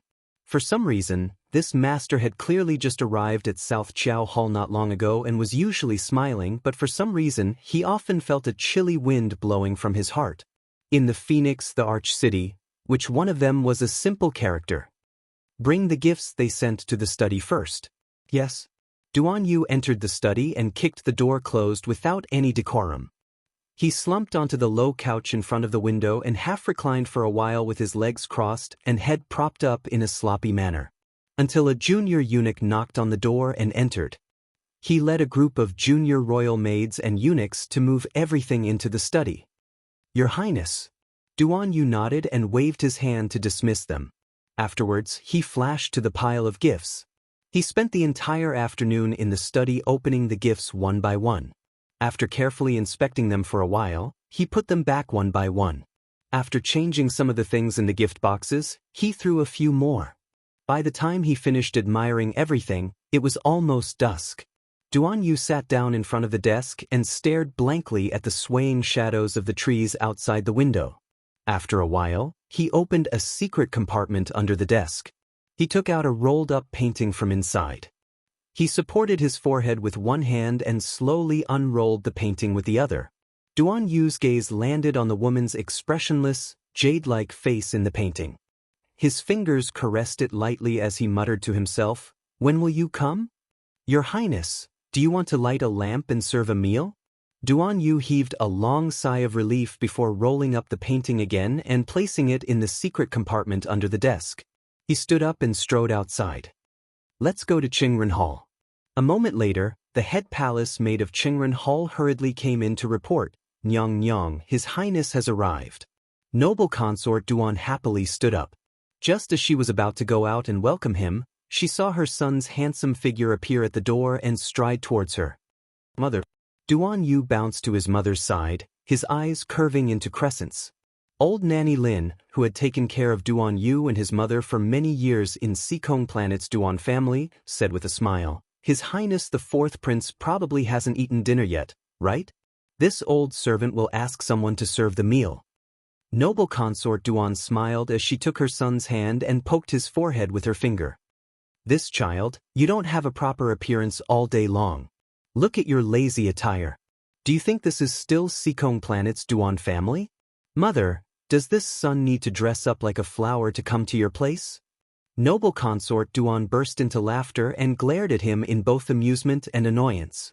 She raised her hand to accept the fine-toothed comb that the head palace maid handed over and casually combed her son's long hair. She couldn't help but mutter, "Son, you're not young anymore."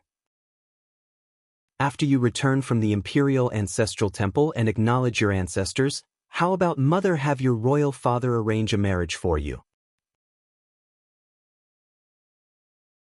Chapter 1999. Duan Yu nearly jumped up from his stool when he heard this.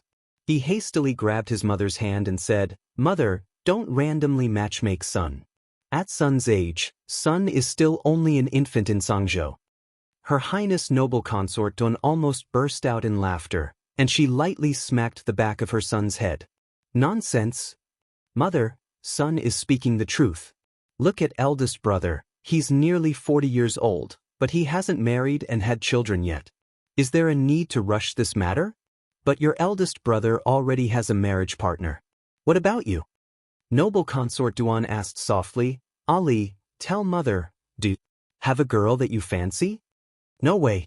Duan Yu casually tossed a strand of long hair behind his head and pulled his mother's hand as he said, "Mother, if I fancy a girl, why wouldn't I tell you? Your son has grown up and can't be controlled by his mother. Don't keep saying these words to deceive me. I keep feeling that my son already has someone he likes." Duan Yu's smile stiffened, but he immediately broke into a flower-like grin. "Mother, there really isn't. Oh, that's right, I came over to bring gifts for eldest brother, second brother, and third brother. They sent over many tonics." Duan Yu lowered his voice and whispered into his mother's ear, "Sun has already inspected them one by one. They are all pretty good medicinal herbs, so mother can just take them. Later, I'll have the royal physician come over and prescribe 2 food therapy prescriptions for mother to eat together." "You mischievous spirit."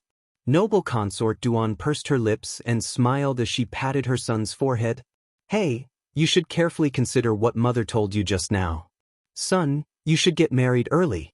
Mother can also hold a grandson or something as soon as possible."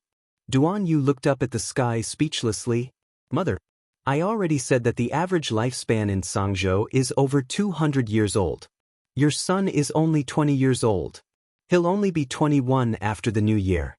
Is it worth the rush?" "That's right." Noble Consort Duan sighed, her voice revealing a faint trace of loneliness. "People like you who embark on the path of cultivation easily have lifespans of over 100 years old. But mother is only a normal person. Mother is worried that in this lifetime. Mother, don't worry. In this world, there are countless elixirs that can prolong one's life. Moreover, I have a friend who is a very outstanding alchemist. Don't worry, the next time we meet, I will ask her for more elixirs that can prolong one's life. I guarantee that mother will be able to live healthily until 200 to 300 years old." Seeing his glib tongue, Noble Consort Duan couldn't help but roll her eyes at him and laugh. "Friend? What kind of friend is this? Is it a girl?" Duan Yu twitched his mouth and quickly shook his head. "No, it's a man, a big beard." Noble Consort Duan looked at him helplessly. "So useless. Look at you, my son. You're young and talented and you're so handsome. How come you can't even get a wife after 20 years? Duan Yu simply wanted to flee. Whenever his mother brought up this topic, it was as if she had been scared witless. She repeatedly brought up the matter of his wife. It was so difficult to divert her attention. "Son, you're going to the Imperial Ancestral Temple tomorrow. Have you prepared your luggage?" "Mother, what luggage do I need? The things I want are all in my inner world." "Oh, that's right. My son is a very impressive great mystic cultivator." Duan Yu couldn't help but feel helpless. His mother was only a normal woman. After failing to trigger her mystic meridians, she had never come into contact with cultivation in her entire life. Chapter 2000. So his mother simply didn't know what cultivation realm he was currently in. In her opinion, great mystic cultivators seemed to be the most powerful cultivators in the end. After accompanying his mother for a meal and listening to her nag for a while, Duan Yu finally returned to South Chiao Hall. He cultivated in the inner hall until dawn, when a steward eunuch came to invite him to bathe and change his clothes. This day was destined to be an extremely busy and convoluted day. Duan Yu's section break. The sky was just beginning to brighten. Prince Mo and Miss Chiao's figures both appeared on the side of the empty street. Arbor coldly gazed at the black canopied carriage parked on the side of the street. Just as she was about to walk up, Mo Lien gently grabbed her wrist. "Stay here, I'll go take a look first," Mo Lien said softly as she leaped over. Just as she landed in front of the black canopied carriage, a scarlet flame flew up and burned the carriage's curtains to ashes. There was no one inside the carriage, but there were several poison-tailed butterflies that had fallen inside. Arbor quickly walked to his side and stuck her head out to take a look inside the carriage. Her expression turned even colder. That person shouldn't have escaped too far. Let's chase, Arbor said coldly. Mo Lien naturally nodded and hooked his wife's waist. With a leap, Little Seven turned into a meandering golden light. The two jumped onto the dragon's back and took advantage of the fact that the sky had yet to brighten to give chase for several kilometers. Finally, they discovered two black flying eagles in the desolate outskirts of the city. They were carrying two panic-stricken men as they fled with all their might. Arbor coldly narrowed her eyes, and her gaze landed on the eagles' backs. Her pupils contracted, and a red light shot out from her eyes. The two men, who were lying on the eagles' backs and urging them to speed up, suddenly felt a gust of wind behind their heads.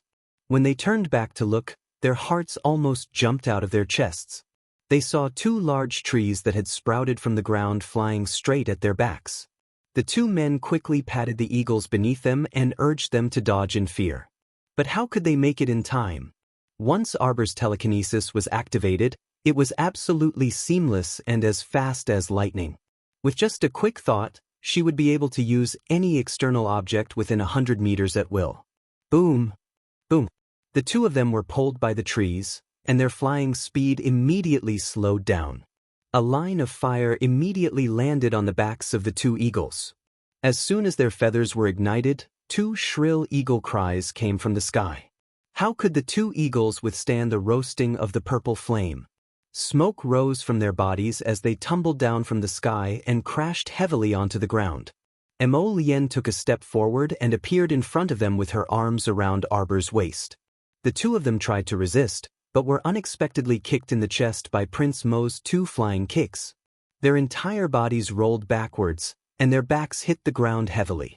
Arbor raised his finger and tossed two dictum talismans to the two of them without hesitation. For you. She knew that after the mastermind discovered that the poison and puppet talismans on Shagua's group from Hippo Academy had been removed, they would definitely come to investigate.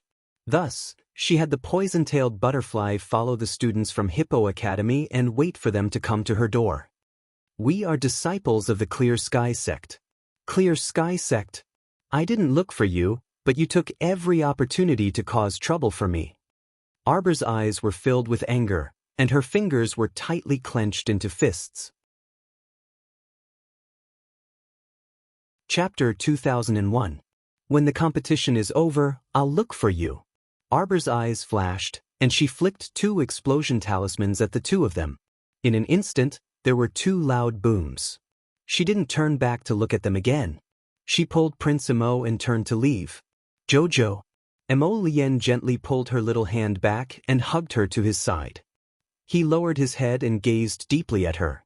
The people from Clear Sky Sect are like a group of rats in the corners, strolling out from time to time to make things difficult for you. How about you leave them to me to deal with? Arbor shook her head and gritted her teeth stubbornly. No, I want to deal with Fangu and Fan Chioha personally. She wanted to personally end this nightmare of the past. No one could do it for her. All right, since you've already decided. Mo Lien raised his hand to stroke her slightly messy hair. Then I'll support you. I'll send people to investigate their location first. As long as we have the exact location, we don't have to worry about them escaping. I'll send people to restrain them first. When you get there, you'll deal with them personally. Arbor threw herself into his arms and shifted her head on his chest. She said in a muffled voice, "Am I too willful?" "Nonsense." Mo Lien smiled and patted her head. "My Jojo is so considerate. How can you be willful?" Mo Lien pulled her little hand and headed in the direction of Serenity Inn. When the two returned to the inn, the sky was already bright. Hu Shurchen and the others also came downstairs one after another.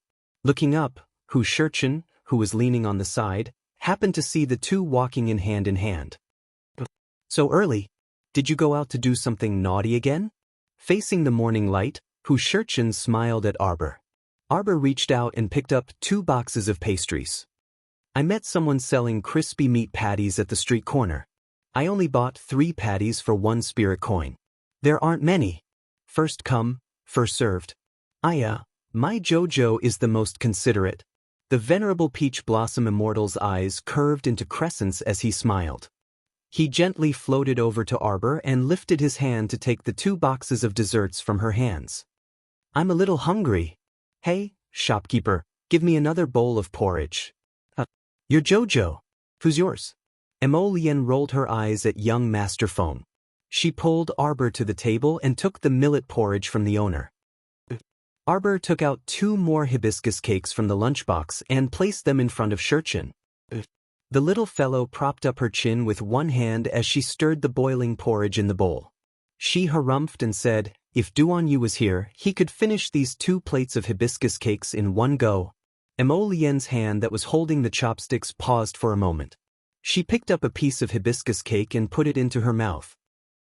Shurchin pursed her lips with a spurious smile and patted Arbor's arm. Why did you suddenly think of that dunce out of the blue? Nope, I just thought of him when I saw this plate of hibiscus cakes. Arbor pointed at Emolien and said, hubby doesn't like to eat sweets, but Duan Yu likes them. Men who like to eat sweets are usually more feminine. Emolien took a bite of the hibiscus cake and felt that it wasn't to her taste, so she tossed it to the side. A certain venerable immortal, who had already eaten 2 pieces of hibiscus cake, suddenly felt that he couldn't bring his chopsticks down. Do you freaking know how to speak? Who are you calling feminine? Jojo, don't listen to Emolien's nonsense. This is all a matter of taste. Shurchin thought about it but still picked up the 3rd piece of hibiscus cake. Chapter 2002. Arbor propped up her chin and turned to look at Prince Emolien. Do you have something to say? Emolien calmly finished her porridge and put down the bowl. Arbor puffed up her cheeks and looked at him in a huff. Why? You clearly paused and wanted to say something just now. Do you think Jojo is a fool? Prince Emo couldn't help but chuckle. Ji Chen's eyes curved and she said with a nod, Jojo, it's good that you think that way. He's a liar. Look, he even hid such a small matter from you, let alone that kind of major matter. Shut up. Prince Emo directly stuffed half a steamed bun into Ji Chen's mouth and turned to look at Arbor. It's not a major matter. It's just that I recently received a rather interesting rumor about Duan Yu. What rumor? Arbor asked curiously. 4th Duan was born in the Zhangzhou Rong clan. Zhangzhou Rong clan? What kind of place is that? Arbor expressed her confusion. Zhangzhou, one of the 3 upper provinces. Ji Chen explained with a smile, the Divine Province, Zhangzhou, and Underworld Province are the 3 upper provinces. Don't you know this, my Jojo? Arbor pursed her lips and took a bite of the hibiscus cake. How could I remember so much? When he told her about the 3 prefectures and 6 prefectures, she only thought about it once in her head. Most of it was just a passing thought that the little girl stirred the porridge with a spoon and asked curiously, Zhangzhou Rong clan? Duan Yu? Emolien nodded. I received news that Duan Yu returned to Zhangzhou's capital, Phoenix Emperor City, with the Emperor of Zhangzhou a few days ago. His mother, the youngest daughter of the Duan family head, was promoted to noble consort Duan by the Emperor of Zhangzhou. Isn't there a concealed weapons patrician family in the Divine Province? Emolien nodded. The Divine Province's Duan clan can be said to be 4th Duan's family. However, they probably haven't interacted much for over a century. Arbor pursed her lips. If it were me, I wouldn't acknowledge this kind of father. Oh, my Joe. The venerable Peach Blossom Immortal smiled so widely that his beautiful eyes narrowed into slits. That's the great emperor of Tsang Prefecture, the most honorable of the upper 3 prefectures. Together with the great emperor of the Divine Land and the great emperor of the Underworld, they were known as the 3 great emperors of the 3 upper continents. If it were my Qiao, would you not want such a father? Why him? After tossing Duan Yu and his son on Sikong planet for 20 years, elderly patriarch Duan had finally raised Duan Yu up after much difficulty, yet he brought him back with a single sentence. How could there be such a beautiful thing in this world? I wouldn't want a father like that even if you gave it to me. Not only that, A family like that should be cut off all contact with. Arbor thought of something, and his eyes flashed with a sharp light. Mo Lien chuckled as he rubbed the little fellow's head. He understood clearly in his heart. His little girl had such a strong temperament. If you wanted her to treat you with sincerity, you had to pay a heavy price first. Otherwise, the little fellow would bury her heart deep and absolutely wouldn't allow you to get close to her. The venerable Peach Blossom Immortal clicked his tongue and nodded repeatedly. Jojo's words are reasonable. In that case, Fourth Duan is only someone who covets glory, splendor, and wealth? Arbor pursed his lips tightly and didn't utter a word. Jojo, this matter isn't up to Fourth Duan to say that he doesn't want to go back. Prince Mo couldn't resist defending Fourth Duan after some thought. When Arbor thought of the great emperor of Zhangzhou's power, he felt relieved. Sleep soundly, wake up to catch up on 2 nights.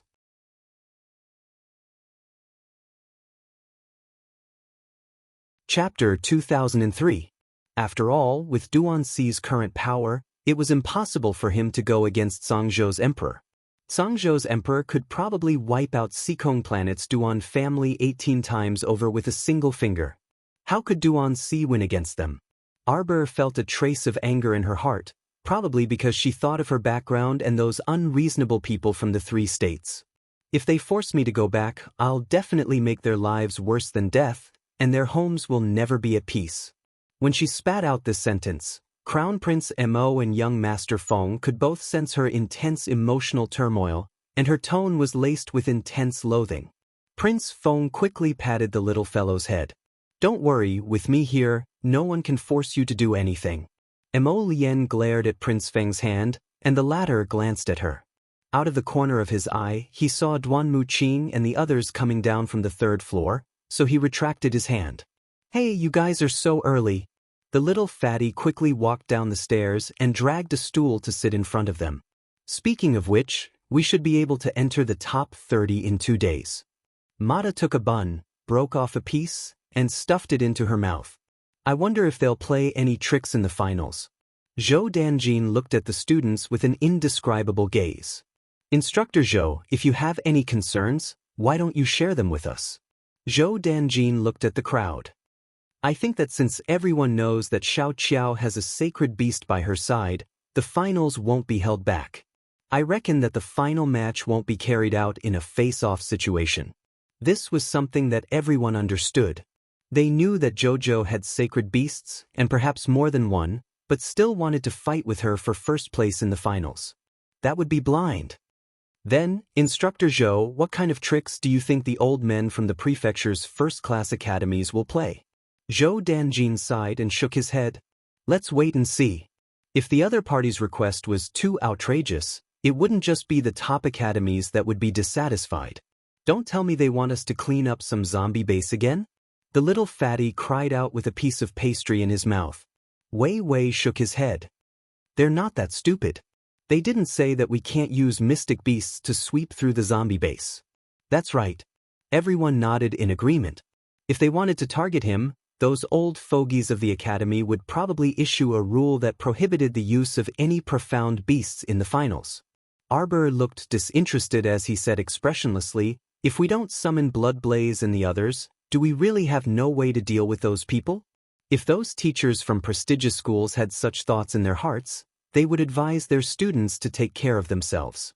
Instructor Hu smiled and said, Xiao Qiao has shown her medical skills in front of everyone again. If they intend to target our academy, they should have taken this into consideration. Qi Xianxian sneered. Isn't that their trump card, the inner world seal? Instructor Zhou smacked his lips and coughed lightly. Perhaps this time, they will make it clear that talismans are not allowed. Everyone raised their eyebrows. Don't worry, mentor. We've already experienced such hardships in Qian Luo's underground arena. Lu Yu chuckled. Mata interrupted from the side. That's right. Speaking of which, we have to thank the teachers for their strict training. That's right. Zhou Danji nodded. Didn't the teachers put in so much effort for you? Chapter 2004. Only those who can survive in the most arduous environment will naturally not fear anything in the future. Everyone silently rolled their eyes. Therefore, everyone should still carry some medicine and the like with them. Otherwise, when the time comes, there will be new rules for the finals and catch you off guard. Understood, instructor. Understood. Alright, since everyone has eaten and drank their fill, let's set off. Everyone stood up and walked towards Xinghua Martial Arts Arena in groups. There won't be any problems with drawing lots after this. The remaining teams are probably about the same in terms of strength. Zhou Danjin said, Xian, go up and draw lots today and tomorrow. Miss Qiao glanced at Instructor Zhou from the corner of her eyes. She didn't expect this instructor to be so smart. He actually knew that she was tired of drawing lots. Qi Xian naturally nodded in agreement and didn't have any other objections. More than half of the teams that were eliminated previously didn't leave the arena. Although they lost the right to continue competing, they all chose to stay and observe the remaining matches.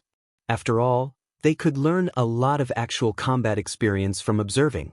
This was a rare opportunity, so no one was willing to give up on it. Moreover, the students that were eliminated from the competition were all stifled and wanted to know who the top 3 would be this year. Arbor sat down and watched Qi Xian go up the arena. There were 170 teams participating in this round. The main referee, Elder Hong, announced loudly as soon as he went up the stage, the top 10 academies of the 6 prefectures have been decided at the last minute. The top 30 teams must be determined today. Even if it takes until dawn, the top 30 must be determined. Does everyone have the confidence to continue? The representatives of the 170 academies answered loudly. Qi Xian silently cursed in her mind. Instructor Zhou and the rest guessed correctly. Look, this troublemaker is probably coming soon. After drawing the number 18 bamboo stick, Qi Xian and the academy representative who also held the number 18 bamboo stick looked at each other.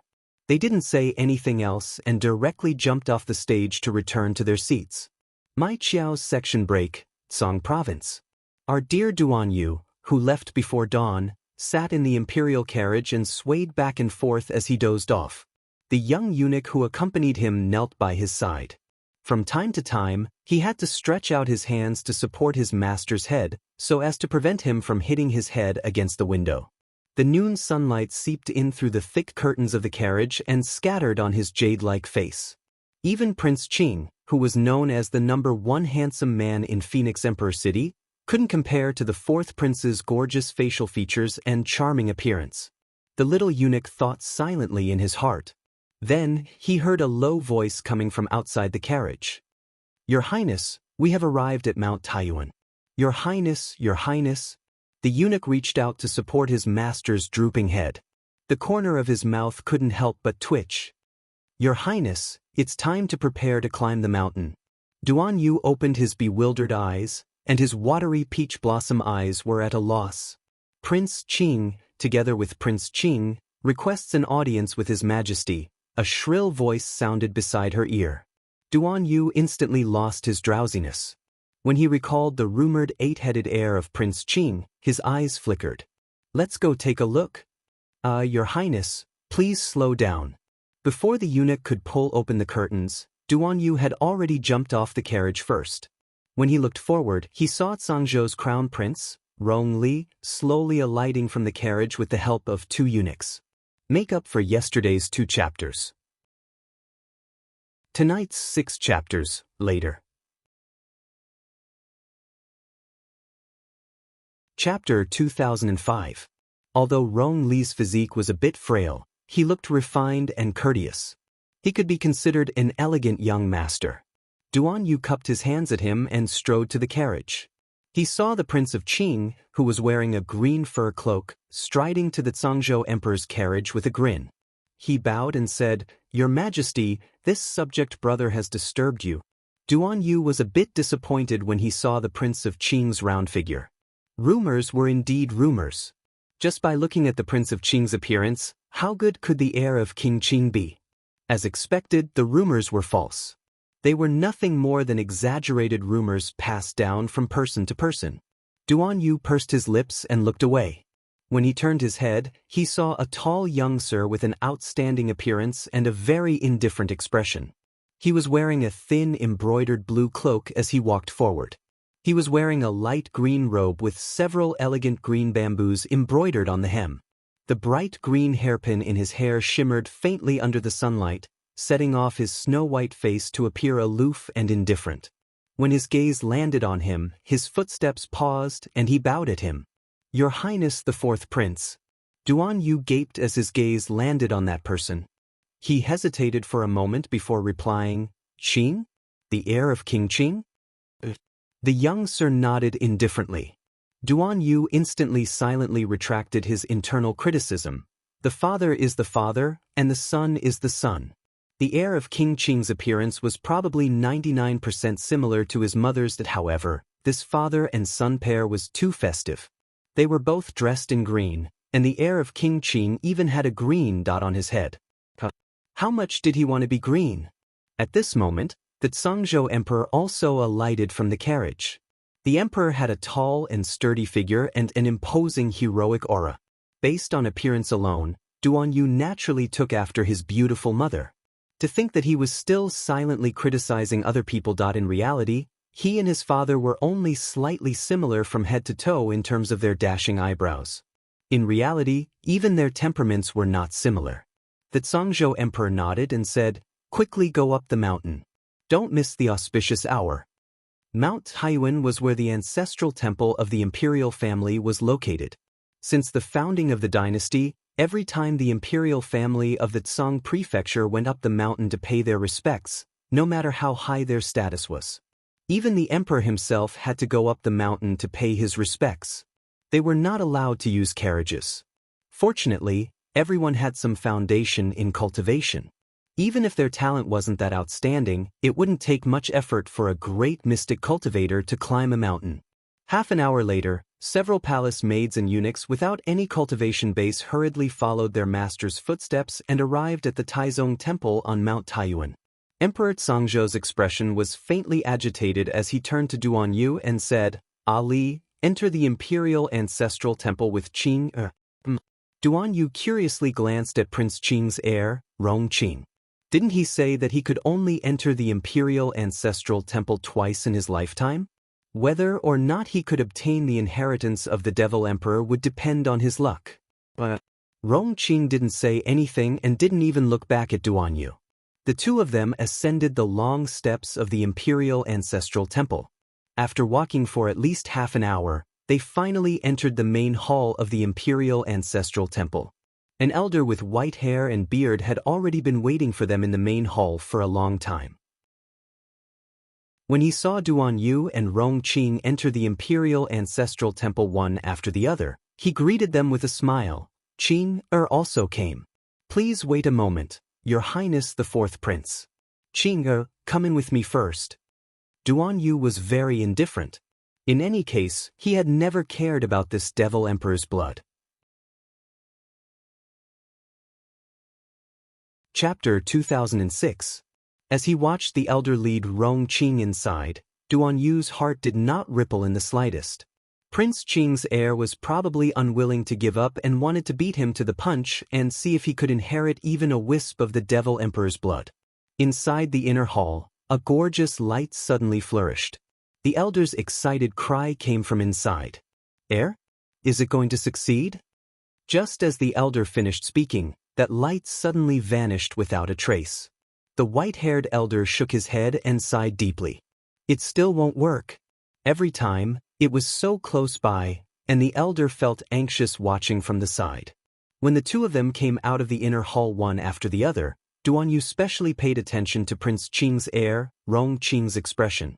Yet when he saw that fellow's unruffled expression without any change, he couldn't help but feel bored. What's up with this emotionless look on his face? Since you have no desires, then why do you keep coming to ask for the inheritance of the Devil Emperor's blood? Hence, it was merely a facade. "Your Highness, please." The elder finally walked up to Duan Yu and made a respectful gesture. Duan Yu nodded and followed the elder to the inner hall. He looked up. This inner hall was merely empty, and there was only a huge stone platform built in the center of the hall. A transparent crystal ball emitting a purple light was suspended high above the stone platform. The round crystal ball appeared very blurry under the illumination of the candlelight. As the crystal flashed, a speck of vermilion seemed to flash across the purple crystal ball. Duan Yu quickly walked up at the elder's signal and turned back to smile at him. "Elder, what if I inject spiritual energy into this crystal ball, and it can't bear the burden and explodes? What should I do then?"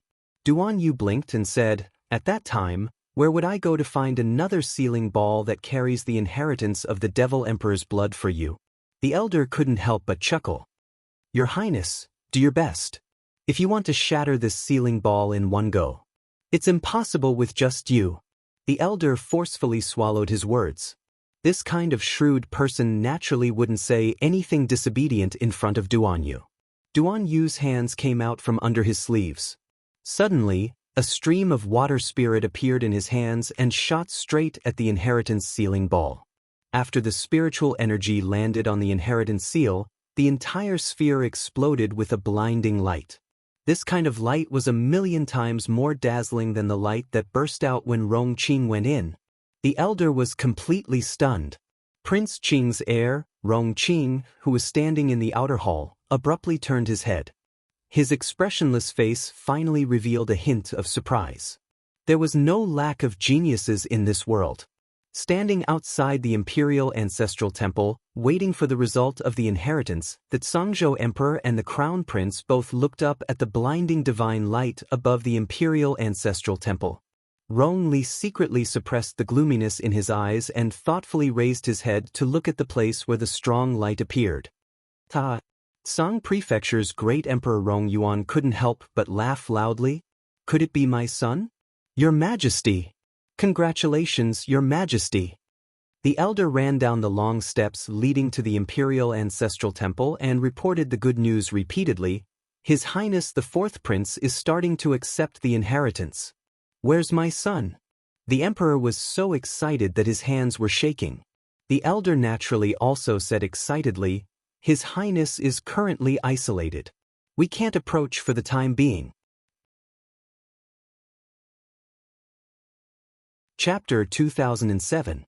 According to ancient records, the clan's descendants who obtain the supreme inheritance can take as little as 7 days to as many as several months.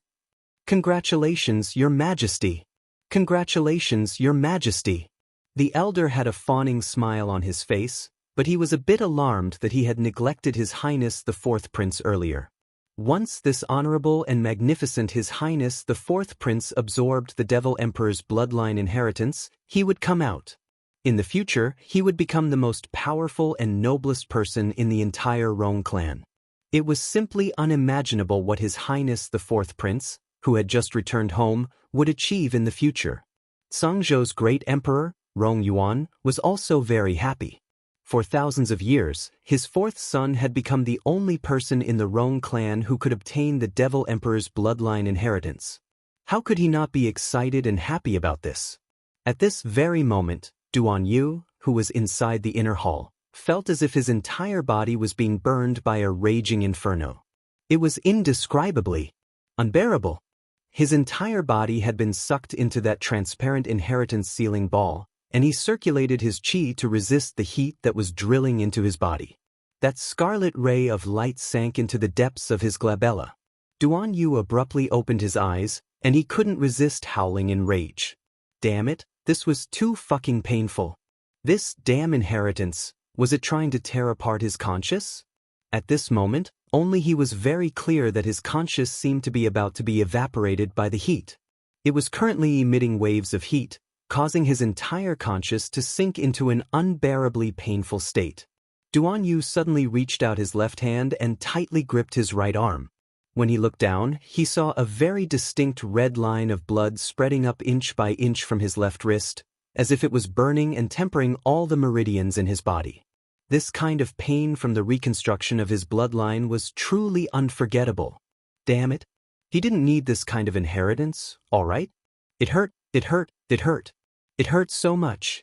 Duan Yu only felt like he was a trapped beast tightly locked in that inheritance sealing ball, passively and dazedly accepting this kind of inheritance.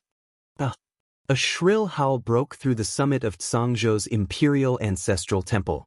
Outside the imperial ancestral temple, Crown Prince Rong Li's handsome face was gloomy. He lowered his eyes slightly to hide the strange look in his eyes. She really didn't expect that the son of her father's mistress would actually have such an opportunity. Not long after entering the palace, he had already obtained the favor of the Devil Emperor's inheritance and easily obtained the inheritance. Rong Li closed his eyes. When he turned his head to look at the emperor again, he regained his spring breeze-like smile. Imperial father, the fact that fourth brother has such an opportunity this time is enough to prove that he is a person with great fortune. Rong Yuan was elated. Hearing the crown prince's words, he hurriedly nodded and said, "That's right.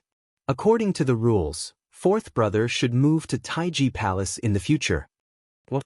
Rong Li was caught off guard by his father's words. He raised his head in astonishment and asked, "Father, don't you plan to let fourth brother move out and live elsewhere?" Over the years, other than the crown prince of the Eastern Palace, which adult prince could stay in the palace? A faint sense of danger rose in the crown prince's heart. The great emperor shook his head. Fourth brother has obtained the inheritance of the demon emperor's bloodline. Naturally, he is different from others. Someone, pass on our decree. Hearing Father King's excited voice, Rong Li silently shut his mouth and lowered his eyes. He secretly clenched his fists and forcefully tightened his palms. Rong Li only withdrew his fingers when he felt a slight prickling pain. Chapter 2008. Rong Li only retracted his finger when he felt a slight stab of pain. Everyone said that inheritances were good, but they didn't know that Duan Yu enjoyed an extraordinary amount of pain when he received this inheritance. When he was in extreme pain, Duan Yu's fingers trembled as he wanted to take out a bottle of medicinal liquid from his inner world to replenish his energy. However, he soon discovered that he couldn't do anything else. Right now, even a strand of his hair probably didn't belong to him anymore. Meanwhile, the emperor outside cheerfully said, "Old Fourth has only moved into the palace for a few days, so there shouldn't be too many things in the original South Chiao Hall. Come over and move him to Taiji Palace first. Remember, everything must be of the best quality." Crown Prince Rong Li followed beside his father and said with a smile, "If fourth brother knew that father treated him so well, he would definitely be very happy." How could he not be happy? Taiji Palace was second only to the Eastern Palace. Father was starting to value fourth brother. Previously, he didn't see father treating that son of his mistress very well after returning for so many days. Today's trip to the Imperial Ancestral Temple unearthed his potential, so father probably had some expectations for this son of his mistress. The Crown Prince of Zhangzhou turned his face away and tried his best to calm his emotions. He put on a face as bright as the moon and said, "According to Elder, fourth brother probably still needs to enter closed-door cultivation for many days. How about this son first accompany father back to the palace?" "All right." Zhangzhou's emperor nodded. Since they were waiting here, they might as well return to the palace first. Moreover, they didn't know how long fourth would be in closed-door cultivation in the Imperial Ancestral Temple, so there was no use in waiting. With this in mind, Zhangzhou's emperor turned to instruct the elder, "Send people to guard the entrance of the Imperial Ancestral Temple. Don't let anyone sneak in and disturb fourth's cultivation." "Yes, Your Majesty." The section break of the Imperial Ancestral Temple. It was already 10 o'clock at night.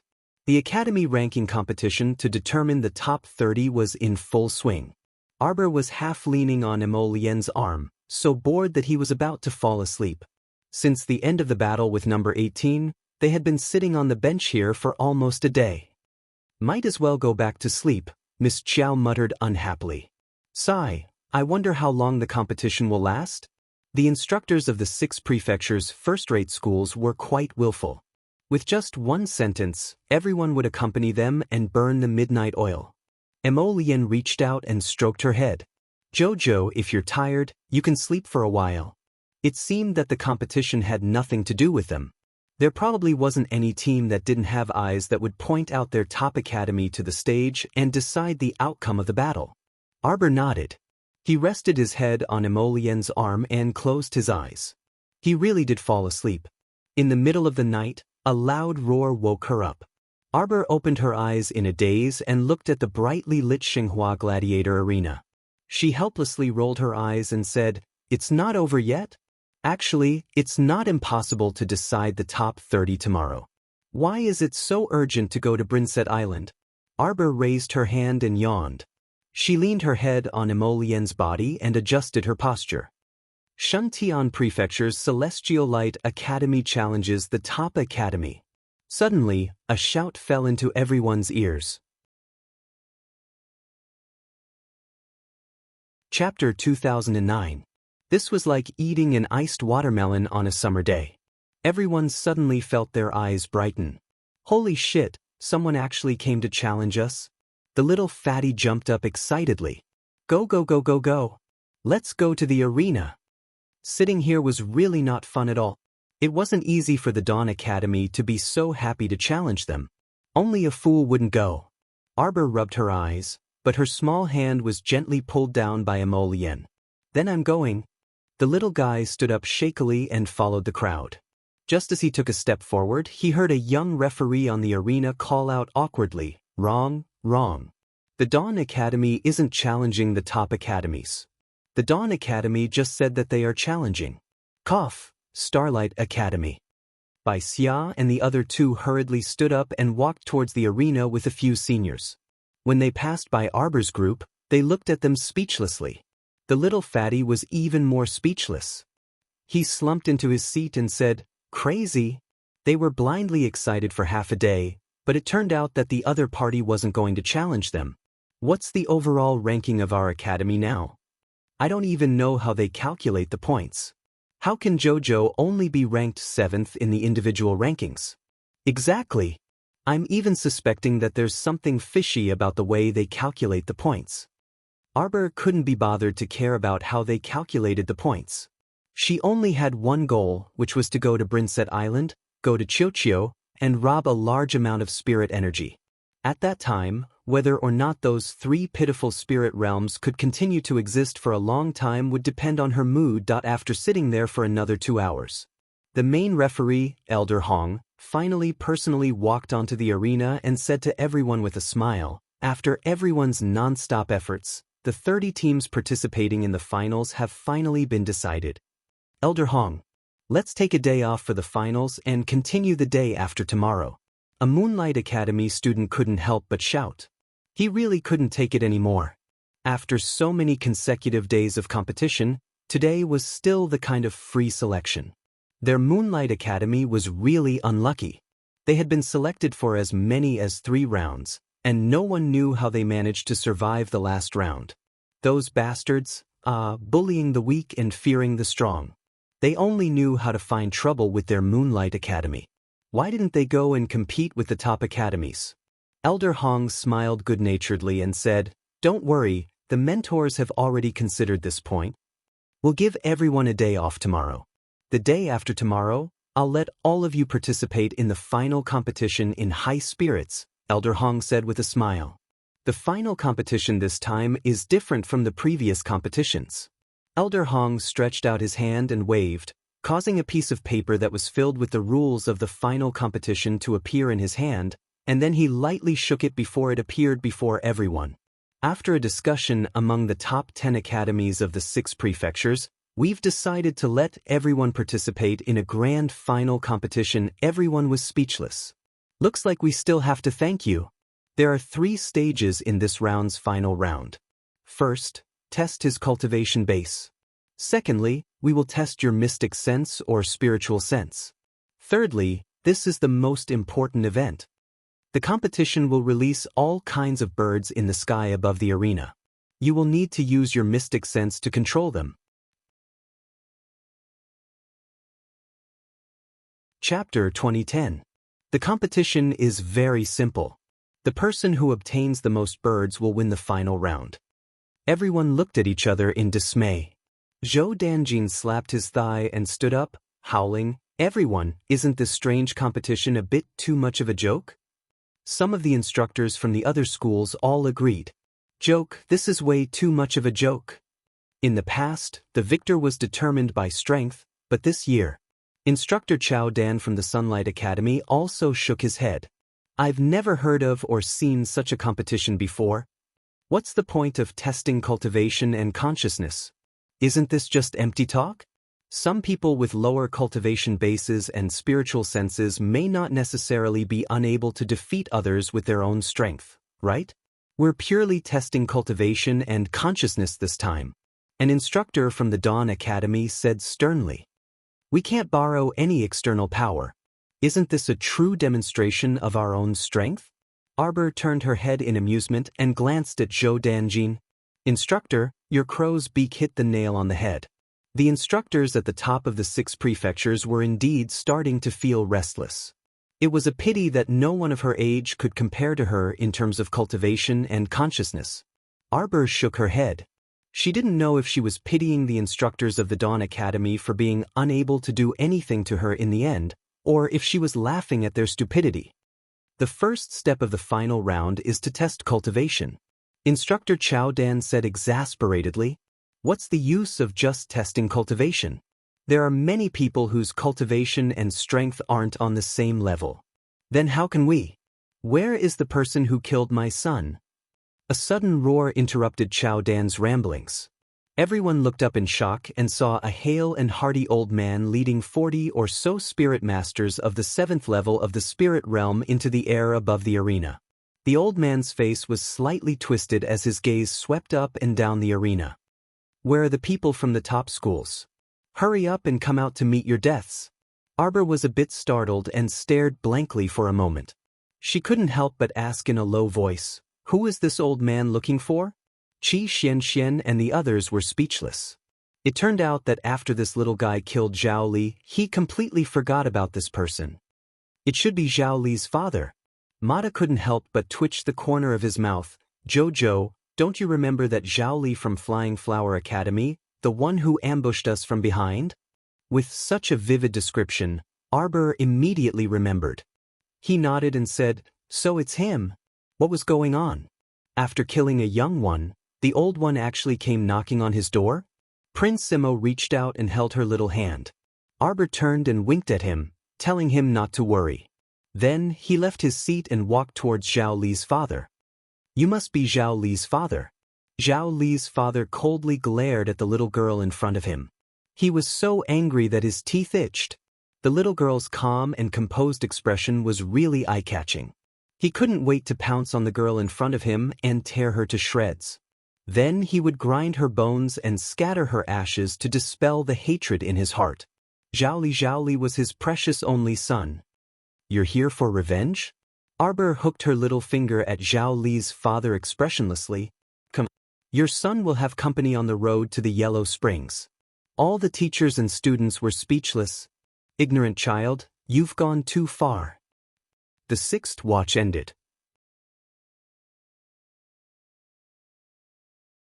Chapter 2011. Zhao He was enraged.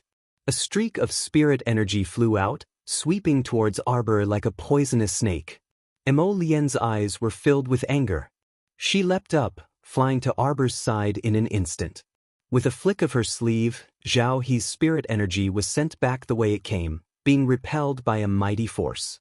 Zhao He was shocked. He never thought that a spirit energy that seemed to be as light as a feather from a young man would be able to completely defeat him. In other words, with his decades of cultivation, he couldn't even last a single move from this young man. Impossible. He must have underestimated his opponent too much. Zhao He raised his hand and roared at the 40 or so 7th level spirit masters behind him. Stop them. His subordinates quickly moved forward, stopping the people from the elite academy. Zhao He's palms ignited with raging flames. His body twisted in midair, 2 balls of fire in his hands, fiercely slamming down towards Arbor's head. A strange look flashed through Prince Mo's eyes. A cluster of black flames floated up from his fingertips, but it was only a wisp. Zhao He suddenly realized that the raging flames in his palms were extinguished bit by bit, until the fire spirit disappeared from his hands. Zhao He didn't know that this was an instinctive fear of the sacred fire that all fire spirits in the world had. Once the sacred fire was released, no one could resist it. A huge force suddenly appeared in front of Zhao He. Before Zhao He could make a sound, He felt a huge force. Zhao He couldn't control himself and flew out at a very strange speed. Miss Chiao didn't have a chance to make a move from beginning to end. She raised her head and silently looked at Emolien, thinking, that bastard Zhao Li has his father's support, but she also has her husband's support. Who doesn't have relatives and friends? The little girl secretly rolled her eyes. At this time, Zhao He's outer clothes had been burned by Emolien's black flames. The black flames were like an evil dragon, suddenly rushing up Zhao He's body and tightly wrapping around him. Zhao He was shocked to find that the fire spirit in his body had actually disappeared. How could he dare to hesitate? He hurriedly tore off his outer robe and threw it on the ground. In the blink of an eye, a brocade robe was burned to ashes by the black flame. Zhao He looked at Emolien in bewilderment. If he hadn't activated his defensive barrier before attacking the little girl, he might have been the one to be burned to ashes. Zhao He's body trembled, and his legs involuntarily took half a step back. Who are you? Impossible. According to his information, the little girl who killed his precious son was simply a little ant who came from the lower star field to the Shuntian prefecture. She had only stayed in the Shuntian prefecture for half a year. But the man beside her? However, it made him instinctively feel a trace of fear. Zhao He was very clear that he couldn't see through this young man's cultivation. How could this man be so strong? Was he really from the lower star field? What made Zhao He collapse the most was that of the 40 or so 7th level spirit masters he had brought, half of them had been killed by the people from the top academy. The remaining 20 or so 7th level spirit masters didn't dare to continue fighting and quickly retreated to Zhao He's side. Cough, cough, cough. Zhao He clutched his chest and stared at the people from Arbor in shock. You guys?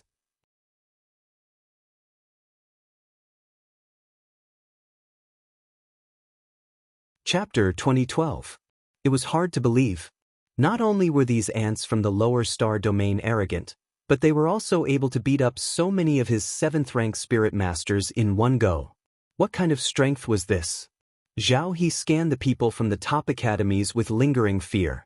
He didn't know that there were several spirit supremacies and immortal supremacies among the people from the top academies. If it weren't for the fact that these great gods were afraid that the heavenly Tao would come looking for trouble, they would have only hesitated to make a move. At this moment, not even half of Zhao He's people would be left. If little Taisui and the others got serious, Zhao He wouldn't be able to escape the fate of being killed even if he brought hundreds or thousands of great spirit masters with him. In the face of absolute strength, Zhao He could only bow his head. If he wanted to live, he had to bow his head as soon as possible. When he thought of his only son, Zhao Li, Zhao He's heart felt uneasy again. No way. He couldn't just abandon his son like this. Zhao Li had died an innocent death. He had to take justice back from this indifferent girl.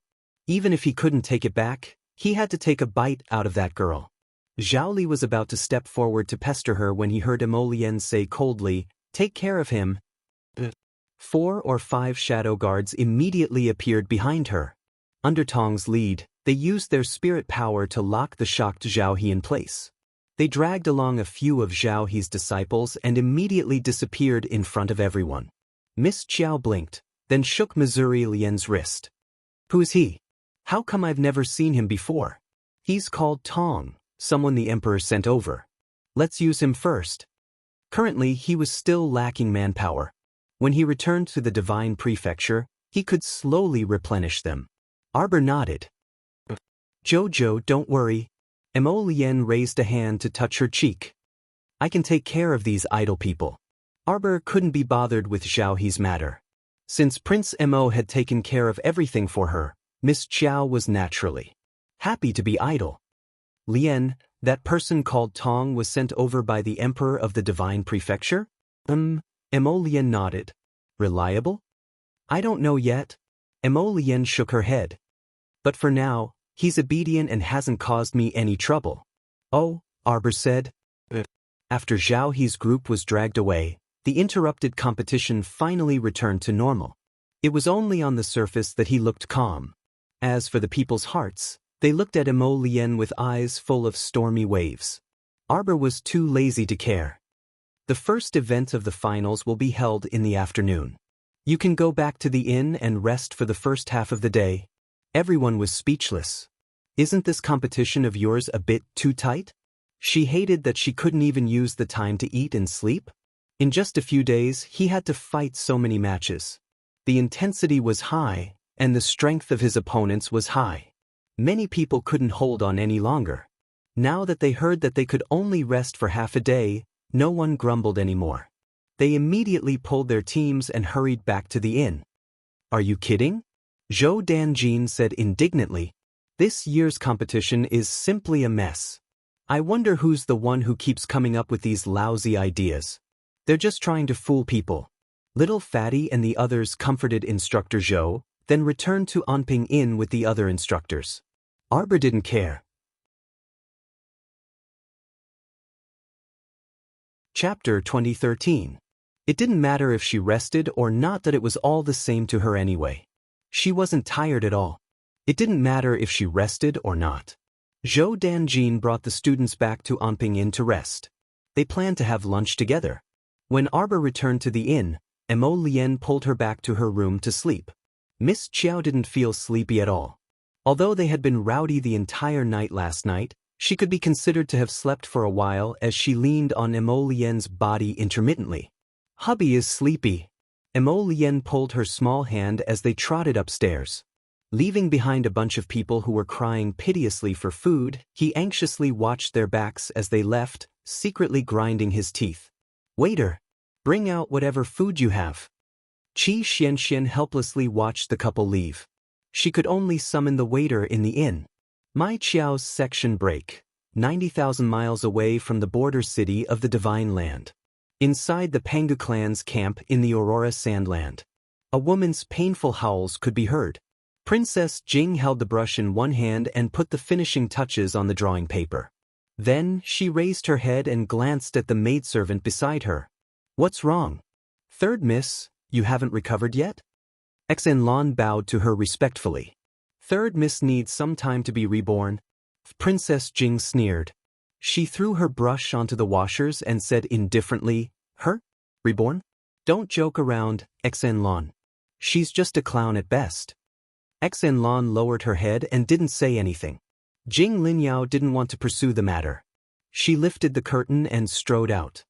Come with me. Her tent wasn't close to third Miss Jing Minyao's tent. When Jing Linyao slowly walked over, she happened to see Wang Liming carrying a lunchbox and walking towards her step by step. When Wang Liming saw Jing Linyao, she immediately bit her lips and hid the hatred in her eyes. She smiled and nodded at Jing Linyao. Your Highness, are you here to see Sen? Jing Linyao nodded with a smile and strode into Jing Minyao's tent. At a glance, she saw Jing Minyao lying on the bed like a skinny monkey. Her eyes were fixed on Jing Linyao, who had just crossed the threshold. Are you here to laugh at me? Jing Minyao opened her mouth and her voice was unbelievably hoarse. She wanted to slap the bed under her with all her might, but she didn't even have the strength to raise her hand to slap it. Jing Linyao suppressed the smile in her eyes. Looking at her foolish and fearless younger sister, she lightly said, Third younger sister, big sister advises you not to get angry. It took a lot of effort for the Soul Congregation bell to gather your soul and allow you to open your eyes again. You have to cherish it. Jing Minyao trembled with anger. If you hadn't schemed against me, would I have ended up in such a miserable state? Jing Linyao pursed her lips and snickered. Third younger sister, you're wrong to say that. Big sister came to check on your body out of goodwill. Why did you bite me? Get out of my sight. Jing Minyao struggled to throw an empty porcelain bowl at the head of the bed. However, she didn't have the strength to do so. Her head tilted and fell heavily on the bed. Jing Linyao's eyes flashed.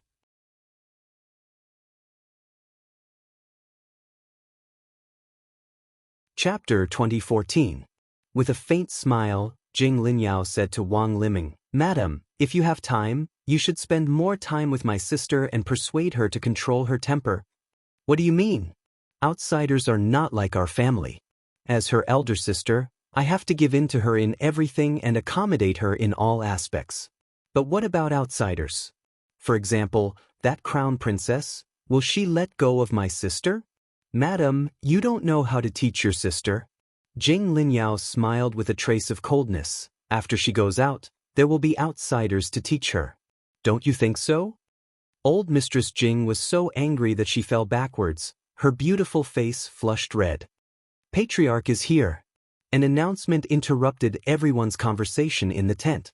Jing Minyao angrily punched the bed and shouted to her father who was walking in, "Father, elder sister is bullying me and my mother again." Panga clan's patriarch, Jing Jue, was over 70 years old, but his body was very strong and he walked very fast. As soon as he entered, he couldn't help but frown at his eldest daughter, Jing Linyao. "What are you doing here?" Jing Linyao secretly sneered, but her face showed a very gentle smile. "Father, after more than 10 days of soul gathering by the soul gathering bell, my sister finally woke up, but her body is still very weak. As her elder sister, I naturally have to visit her.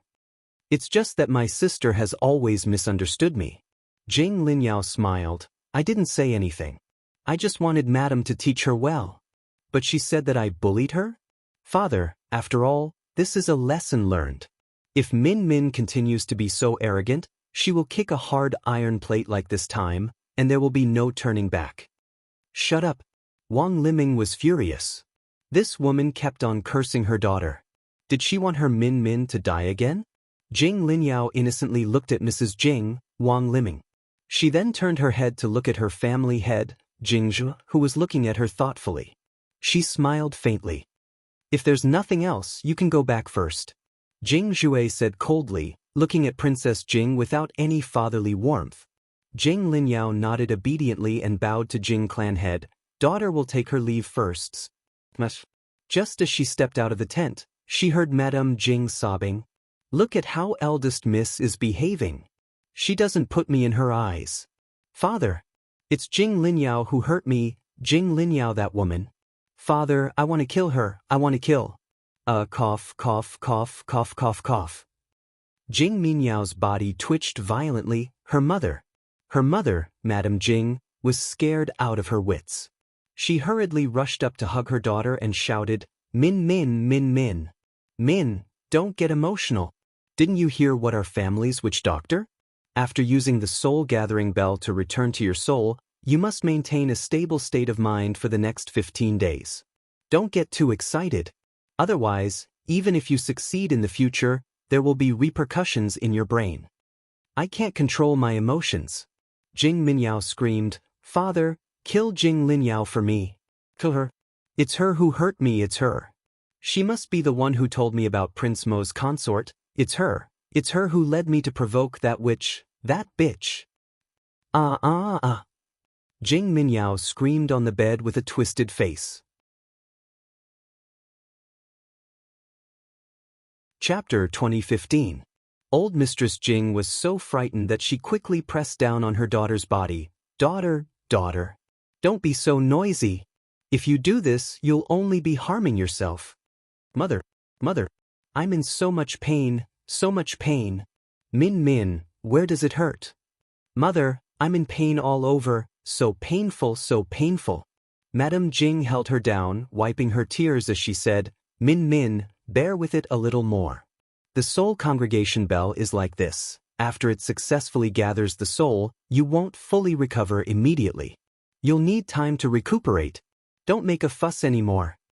Jing Minyao's body twitched, her face twisted. Clan head Jing glanced at her, sighed, and asked 2 servants to help Madame Jing hold down Jing Minyao's limbs. Jing Linyao stood outside the tent. Hearing this, she couldn't help but smile faintly, turned and left. There was nothing good to hear after this. It was naturally the drama that had been going on all along. Madame Jing was just going to sue Princess Jing. Jing Linyao curled her lips and slowly fiddled with her fingers. She slowly walked towards her own tent. If she was so easily defeated by that woman's pillow talk, then she wouldn't be Jing Linyao, the only Princess Jing in the entire Jing family. Clan head Jing walked out of his daughter's tent with his hands behind his back. His face still didn't look good. His face was calm as he walked silently for a while. Behind him was an old servant who was holding a large brocade box in his hand. "Jing Qian, this one is here. You have to keep an eye on the soul congregation bell. It only has one use left. It would be a lie if clan head Jing said he didn't feel the pain of using up the Seoul congregation bell for no reason because of his daughter's matter. Yes, clan head. Also, send some people down to investigate the background of that crown princess of the divine land. How did an ant from the lower star field kill his daughter Min Min? Clan head Jing sneered. Crown princess of the divine land? A woman from the lower star field is destined to not be recognized by the great emperor. The crown prince of the divine land is really a capricious person. He actually got married in the lower star field. If this news were to spread to the divine prefecture, it would definitely shock the entire nation. I saw Ren's section break. The next day, during the morning court session, the Tsangzhou emperor happily announced something to his subjects. Tsangzhou's fourth majesty entered the imperial ancestral temple and was chosen by the devil monarch's inheritance. He was about to inherit the devil monarch's bloodline and all the martial arts inheritance. Hearing this, all the officials beamed with joy and congratulated His Majesty on his success. The Tsangzhou great emperor laughed loudly. Indeed, for over 1,000 years, ever since the founding emperor inherited the bloodline of the demon emperor, every generation after that had been filled with hope. They hoped that their children would be able to inherit the bloodline of the demon emperor. However, things did not go as they wished. Every time, they ended in failure. How could he not be happy that Tsangzhou's great emperor had come? I plan to confer the title of Prince Qin and bestow the land of Huaqing to the south of Tsangzhou to him. Your Majesty is wise and mighty. Although Prince Qin is young, he has inherited the bloodline of the devil emperor. His future is limitless. Whether it is for the country or for the people, Your Majesty's decision is a good one. I believe that Prince Qin will definitely be a rare talent who can stabilize the country in the future. Rongli took 2 steps forward and knelt down. Father, is still in seclusion. Please leave the housewarming matter to me.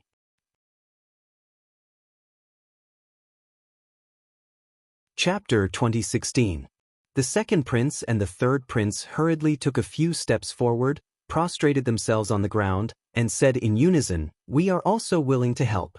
The Tsangzhou emperor looked at his 3 sons with a gratified expression and nodded happily. "Since you are so considerate, I will leave the matter of moving to you." Yes. His 3 sons answered in succession. No matter what they thought in their hearts, they looked quite normal on the surface. Each of their faces was filled with joy that they were happy for their younger brother and proud of their younger brother. However, no one knew whether the depths of his heart were bleeding or not. After all, the land of Huaqing in the south of Tsangzhou was a real fertile land. With this piece of land, Duan Xiaoxi would become one of the wealthiest people in Tsangzhou for no reason. In the future, he would probably have cramps in his hands even if he counted the taxes he paid. "Your Majesty." An imperial censor stepped forward and braced himself to ask, "Your Majesty has already conferred the title of Prince Qin. According to the ancestral rules, even if he doesn't move to the fief immediately, he has to move out of the palace and live elsewhere. If Prince Qin continues to stay in Taiji Palace, wouldn't it be a little inappropriate?" The Tsangzhou emperor waved his hand and said, "Xiaoxi has just returned. Let him live in the palace for a while." Since he had said so, no one dared to provoke the Tsangzhou emperor. The emperor was very happy. It was rare for his son to be so promising. He inherited the bloodline of the demon emperor when he came back. This was no joke. All the ministers silently thought in their hearts, Prince Qin is probably going to have a meteoric rise. The second prince and the third prince were both in their early 30s, and neither of them had been conferred the title of prince by the emperor. How old was Duan Xiaoxi? In the upper 3 provinces, where people generally lived for a long time, Duan Xiaoxi was really pitifully young. Today, the emperor was in a good mood.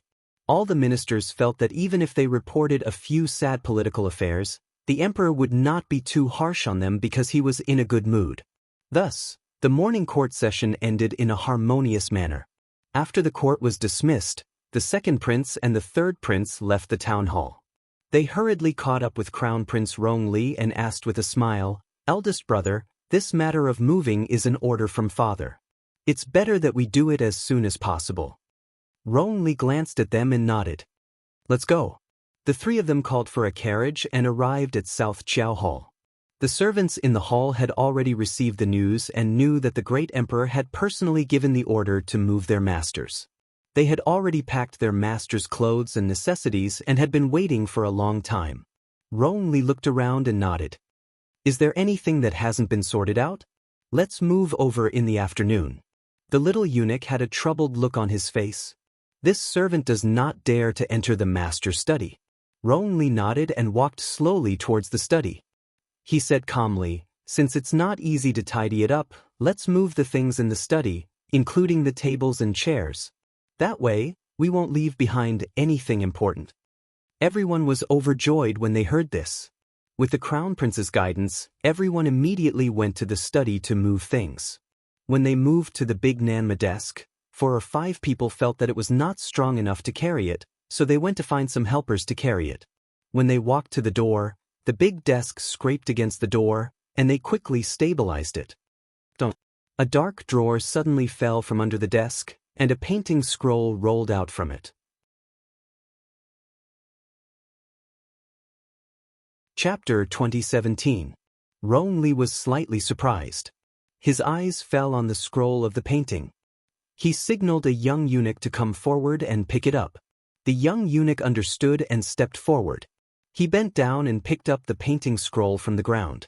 He untied the bright red ribbon tied to the painting scroll and slowly unfolded the painting scroll, presenting it in front of everyone. The water was green, and the mist was vast. A girl with ice skin and jade bones stood expressionlessly under a blossoming peach tree. Her eyes were cold and clear as she stared at you. It was as if she was going to walk out of the painting. Rong Li and the 2 princes behind him were stunned for a moment. They had never seen such a cold and resolute girl. Her eyes were so lifelike that it was as if she was really looking at you. It made you involuntarily want to take a few steps closer. The young eunuch holding the painting was obsessed. He reached out to touch the girl's cheek, but he saw 2 green stars shoot out from the girl's eyes. They went straight between his eyebrows. The eunuch screamed. His eyes were wide open in horror. In just a few seconds, his eyes were hit by the green light.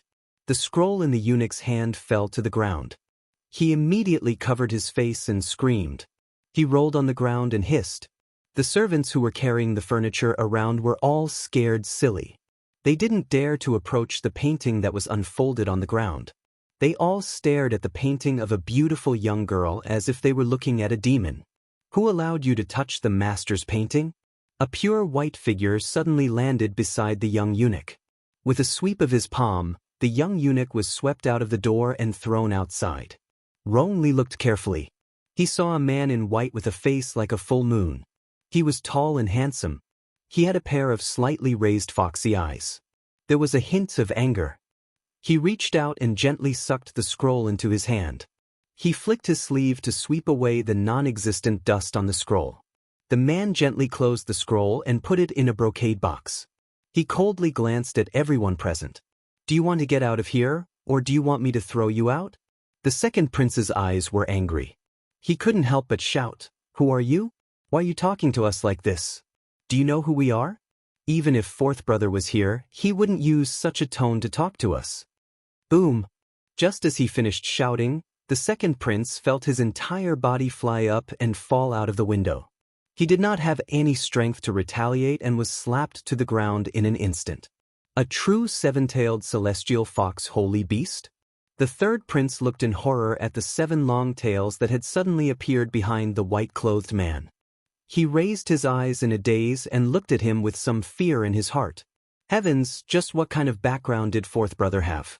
Why was he able to contract a 7-tailed celestial fox sacred beast even though he had been living in the lower star area for so long? Rong Li's eyes also had a hint of contemplation, hiding a hint of jealousy. He cupped his hands and bowed to the white-robed man. Sorry, sir, it was us brothers who acted recklessly. However, we really don't have any ulterior motives. We are just following Imperial Father's orders. The 7-tailed celestial fox raised her hand to stop him from continuing. Leave this place immediately. Don't disturb Master. Rong Li was extremely frustrated in his heart, but he was also helpless against the seven-tailed heavenly fox.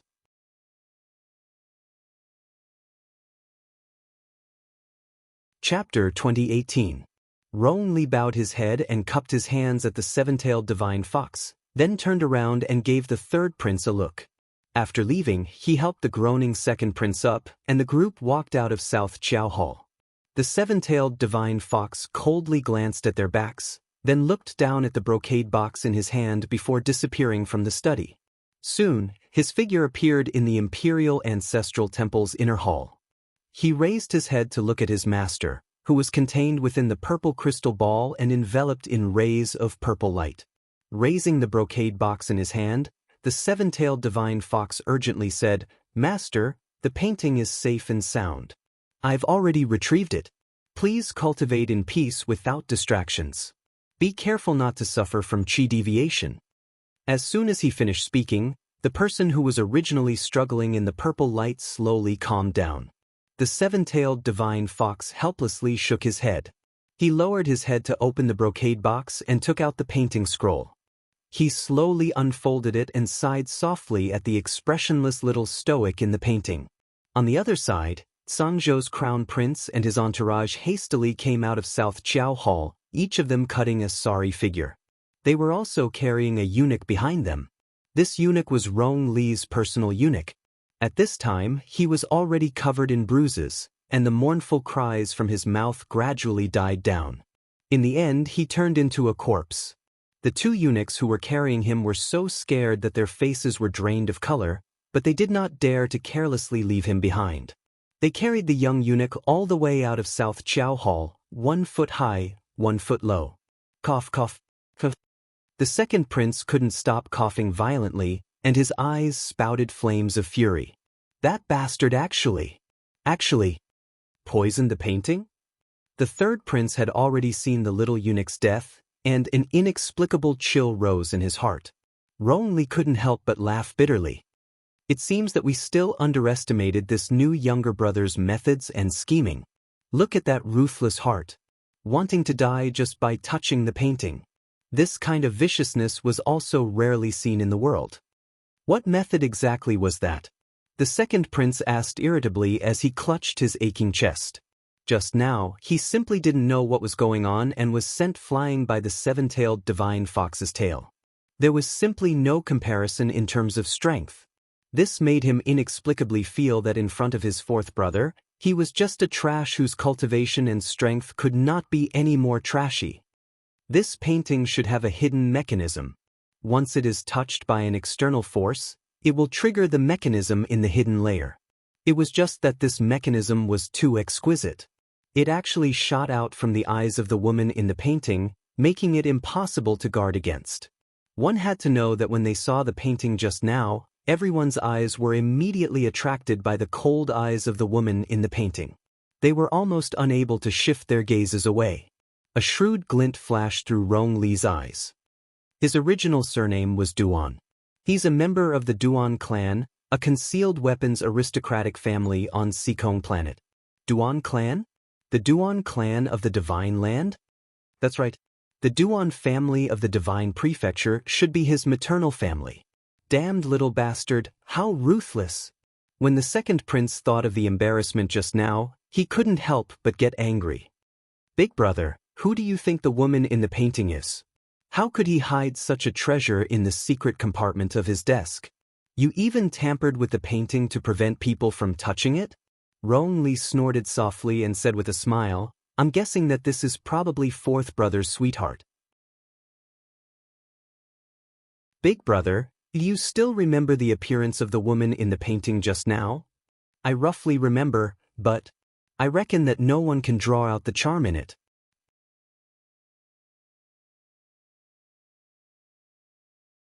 Chapter 2019. Duan Yu's painting was too lifelike. When the woman in the painting stared at you with her icy bead-like eyes, they could truly see a trace of coldness in them. This little lady was still young, and her facial features had just begun to develop. After a few years, she would probably stun the world if the servants carried the unlucky little eunuch's corpse and left without consulting anyone. Crown Prince Rong Li still felt very unlucky. He actually lost a clever eunuch on this trip for nothing. This caused his dissatisfaction toward Duan Yu to rise to another level. This Duan Yu's temperament was too unpredictable. The three brothers returned to the crown prince's palace and invited a royal physician to examine the second prince's injuries. The crown prince called over several painters, and after repeatedly drawing more than a dozen pictures, he picked up a young girl's painting on the table and carefully examined it. He still felt that the charm was lacking and that it was only about 50%, no, 40% similar to the beauty painting he saw before. This doesn't look like it at all. The third prince angrily slapped the paper. The painters all shrunk their heads and hastily knelt down to beg for forgiveness, not daring to even breathe loudly. The crown prince waved his hand and said, "It's about enough. After all, these painters haven't seen that painting with their own eyes, so it's already pretty good that they can draw a 40% likeness. All right, you can withdraw." The painters all sent Crown Prince Rongli grateful gazes and hastily bowed a few more times before withdrawing in a single file. Humph, a bunch of mediocre talents. The third prince pursed his lips pickily. They usually only know how to brag in front of royal father about how impressive their painting skills are. In reality, when it comes to improvising, each and every one of them can't do it. Rongli waved his hand and said, "Forget it. Don't make things difficult for me." Fourth younger brother's painting is too exquisite, and he put in 100% of his effort. How could a mere few painters portray the cool charm between that woman's brows? Humph!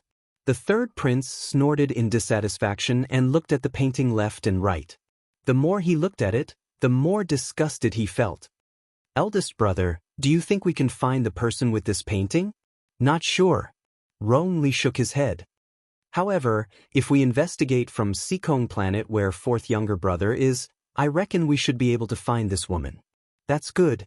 The third prince's eyes flashed and he chuckled. "Fourth brother is really something. You can't forget a girl. Then just bring her to the mansion and take her in." "Forget it. As third elder brother, I'll help him to the end. Help him find this woman and bring her to Imperial Father." A faint smile flashed across Rongli's eyes, but he didn't say anything. Since the third prince was in high spirits, he didn't want to stop him. After all, it wasn't appropriate for him, as the elder brother, to interfere with his younger brother's interests. Rongli nodded and said with a smile, "Third brother, don't go too far." "Of course." The third prince chuckled as he nodded. After all, she is fourth brother's sweetheart. Even the painting is hidden, unwilling to let other people touch it. If by any chance this real person bumps into something and CD comes to fight me to the death, what should I do? Rongli didn't say anything else and waved for someone to serve the meal. After a busy day, he was already a little tired. His body seemed to be getting worse by the day. Mountains and rivers stretched for thousands of miles, beautiful and prosperous. How could he allow himself to give it up with his own hands? No one could take anything away from him. Rongli. Chapter 2020. Compared to the fighting and killing of the past few days, tonight's competition was truly too relaxing. A spirit testing stone had been placed on the stage long ago, erected in the middle of the field. The members of the remaining 30 teams lined up one after another and walked past the spirit testing stone in succession. Slap a palm on the spirit testing stone and stand still for 2 seconds. A horizontal line corresponding to your cultivation level would appear on the left side of the spirit testing stone. One horizontal line was naturally the first level of the spirit realm, and 10 was a 10th level Great Spirit Master. Simple and clear. They didn't need to use any brain power. They just had to walk up and take the test. In terms of cultivation, Arbor naturally wasn't the highest among these people. The test had already been going on for more than 2 hours. Currently, the person with the highest cultivation level among them was a student from Shuntian Prefecture's Moonlight Academy. After taking the test, they discovered that their cultivation had reached the 11th level of a Great Spirit Master. Everyone's mood was a bit rueful. The young man in front of them looked to be in his early 30s. For the Zhangzhou continent, this was truly a young man. Excellent Qing Academy, Li Nanshan. When the referee announced this name, everyone tensed up. Their palms involuntarily curled up. Their eyes were full of vigilance as they looked at Li Nanshan, who was quickly walking over. Arbor turned her head to look. Li Nanshan gave her a very friendly nod. Hence, Xiaomu also nodded at him before her gaze landed on the spirit testing stone. This spirit testing stone was completely jet black and shone with light. 3 large, crooked characters were written at the top, Spirit Testing Stone. Li Nanshan walked forward and slapped the spirit testing stone with his palm.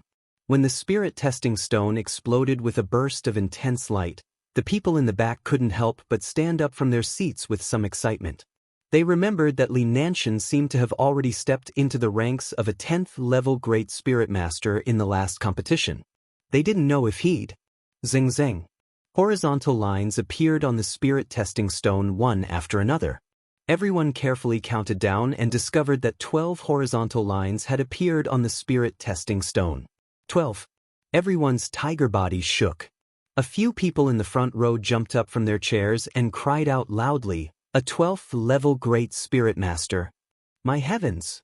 This senior brother Li Nanshan of Jiaqing Academy had actually increased his cultivation level. 3 years ago, he was a 10th-rank Great Spirit Master. Now, he had actually risen to the realm of a 12th-rank Great Spirit Master. What kind of terrifying speed was this? He could actually raise his cultivation by 2 levels in 3 years? What did he eat to grow up? How could anyone increase their cultivation like this? People with ordinary aptitudes like them could spend their entire lives in the low-level Spirit Master realm. Even if it did increase, it would only increase once every 5 to 8 years. Wasn't Li Nanshan's rate of increase a little too much? This was the advancement of a spiritualist, not some small mystic cultivator from a lower star domain. Everyone silently complained in their hearts as they looked at the others with shining eyes. Duanmu Qing from the top academy. The referee intentionally glanced at the people from the top academies. It was undeniable that the group of students from the top academies were like dark horses in their eyes. Would this group of people be able to shine in the cultivation test once again? Everyone was looking forward to it, especially that everyone's gazes landed on the expressionless little stoic. This little stoic was so strong. Would she stun all of them during the test later? For some reason, they were actually looking forward to it.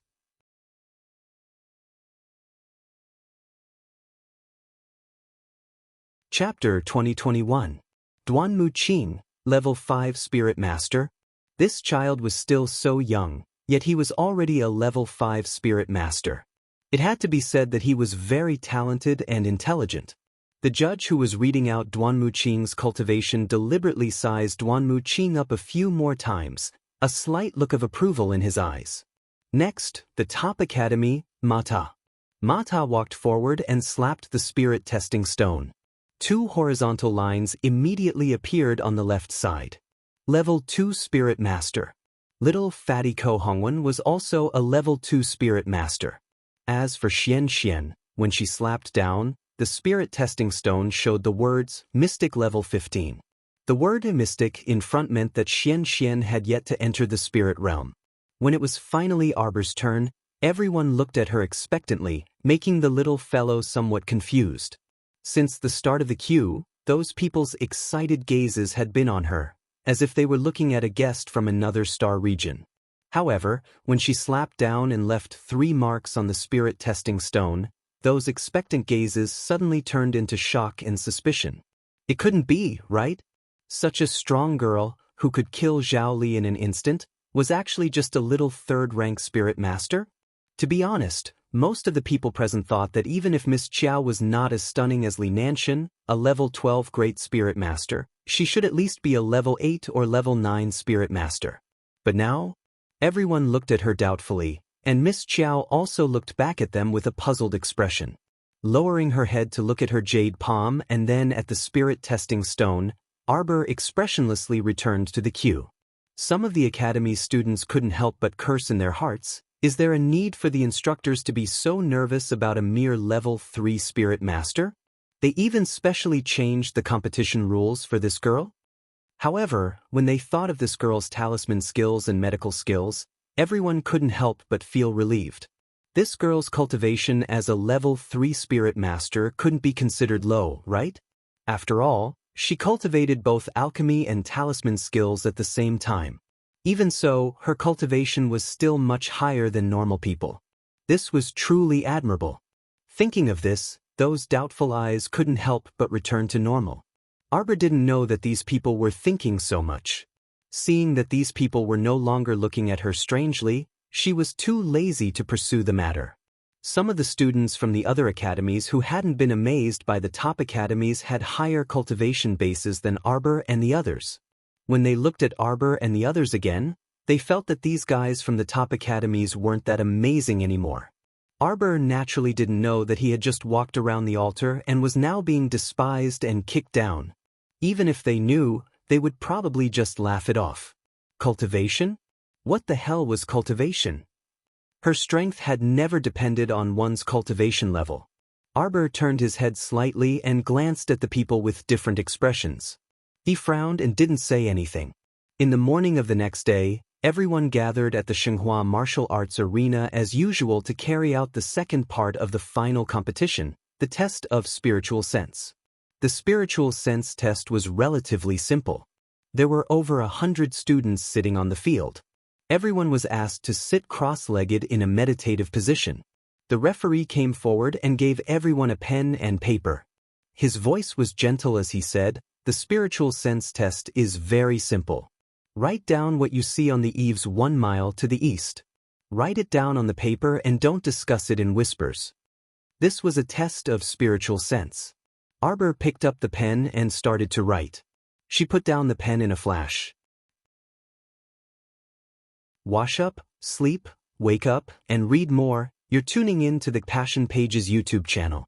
We're so grateful for your support, and don't forget to subscribe to join us on this incredible journey through captivating stories. Your generosity through donations truly makes a world of difference, as it's the primary source of revenue that allows me to expand and enhance this channel for you. Thank you from the bottom of my heart for being a part of this adventure.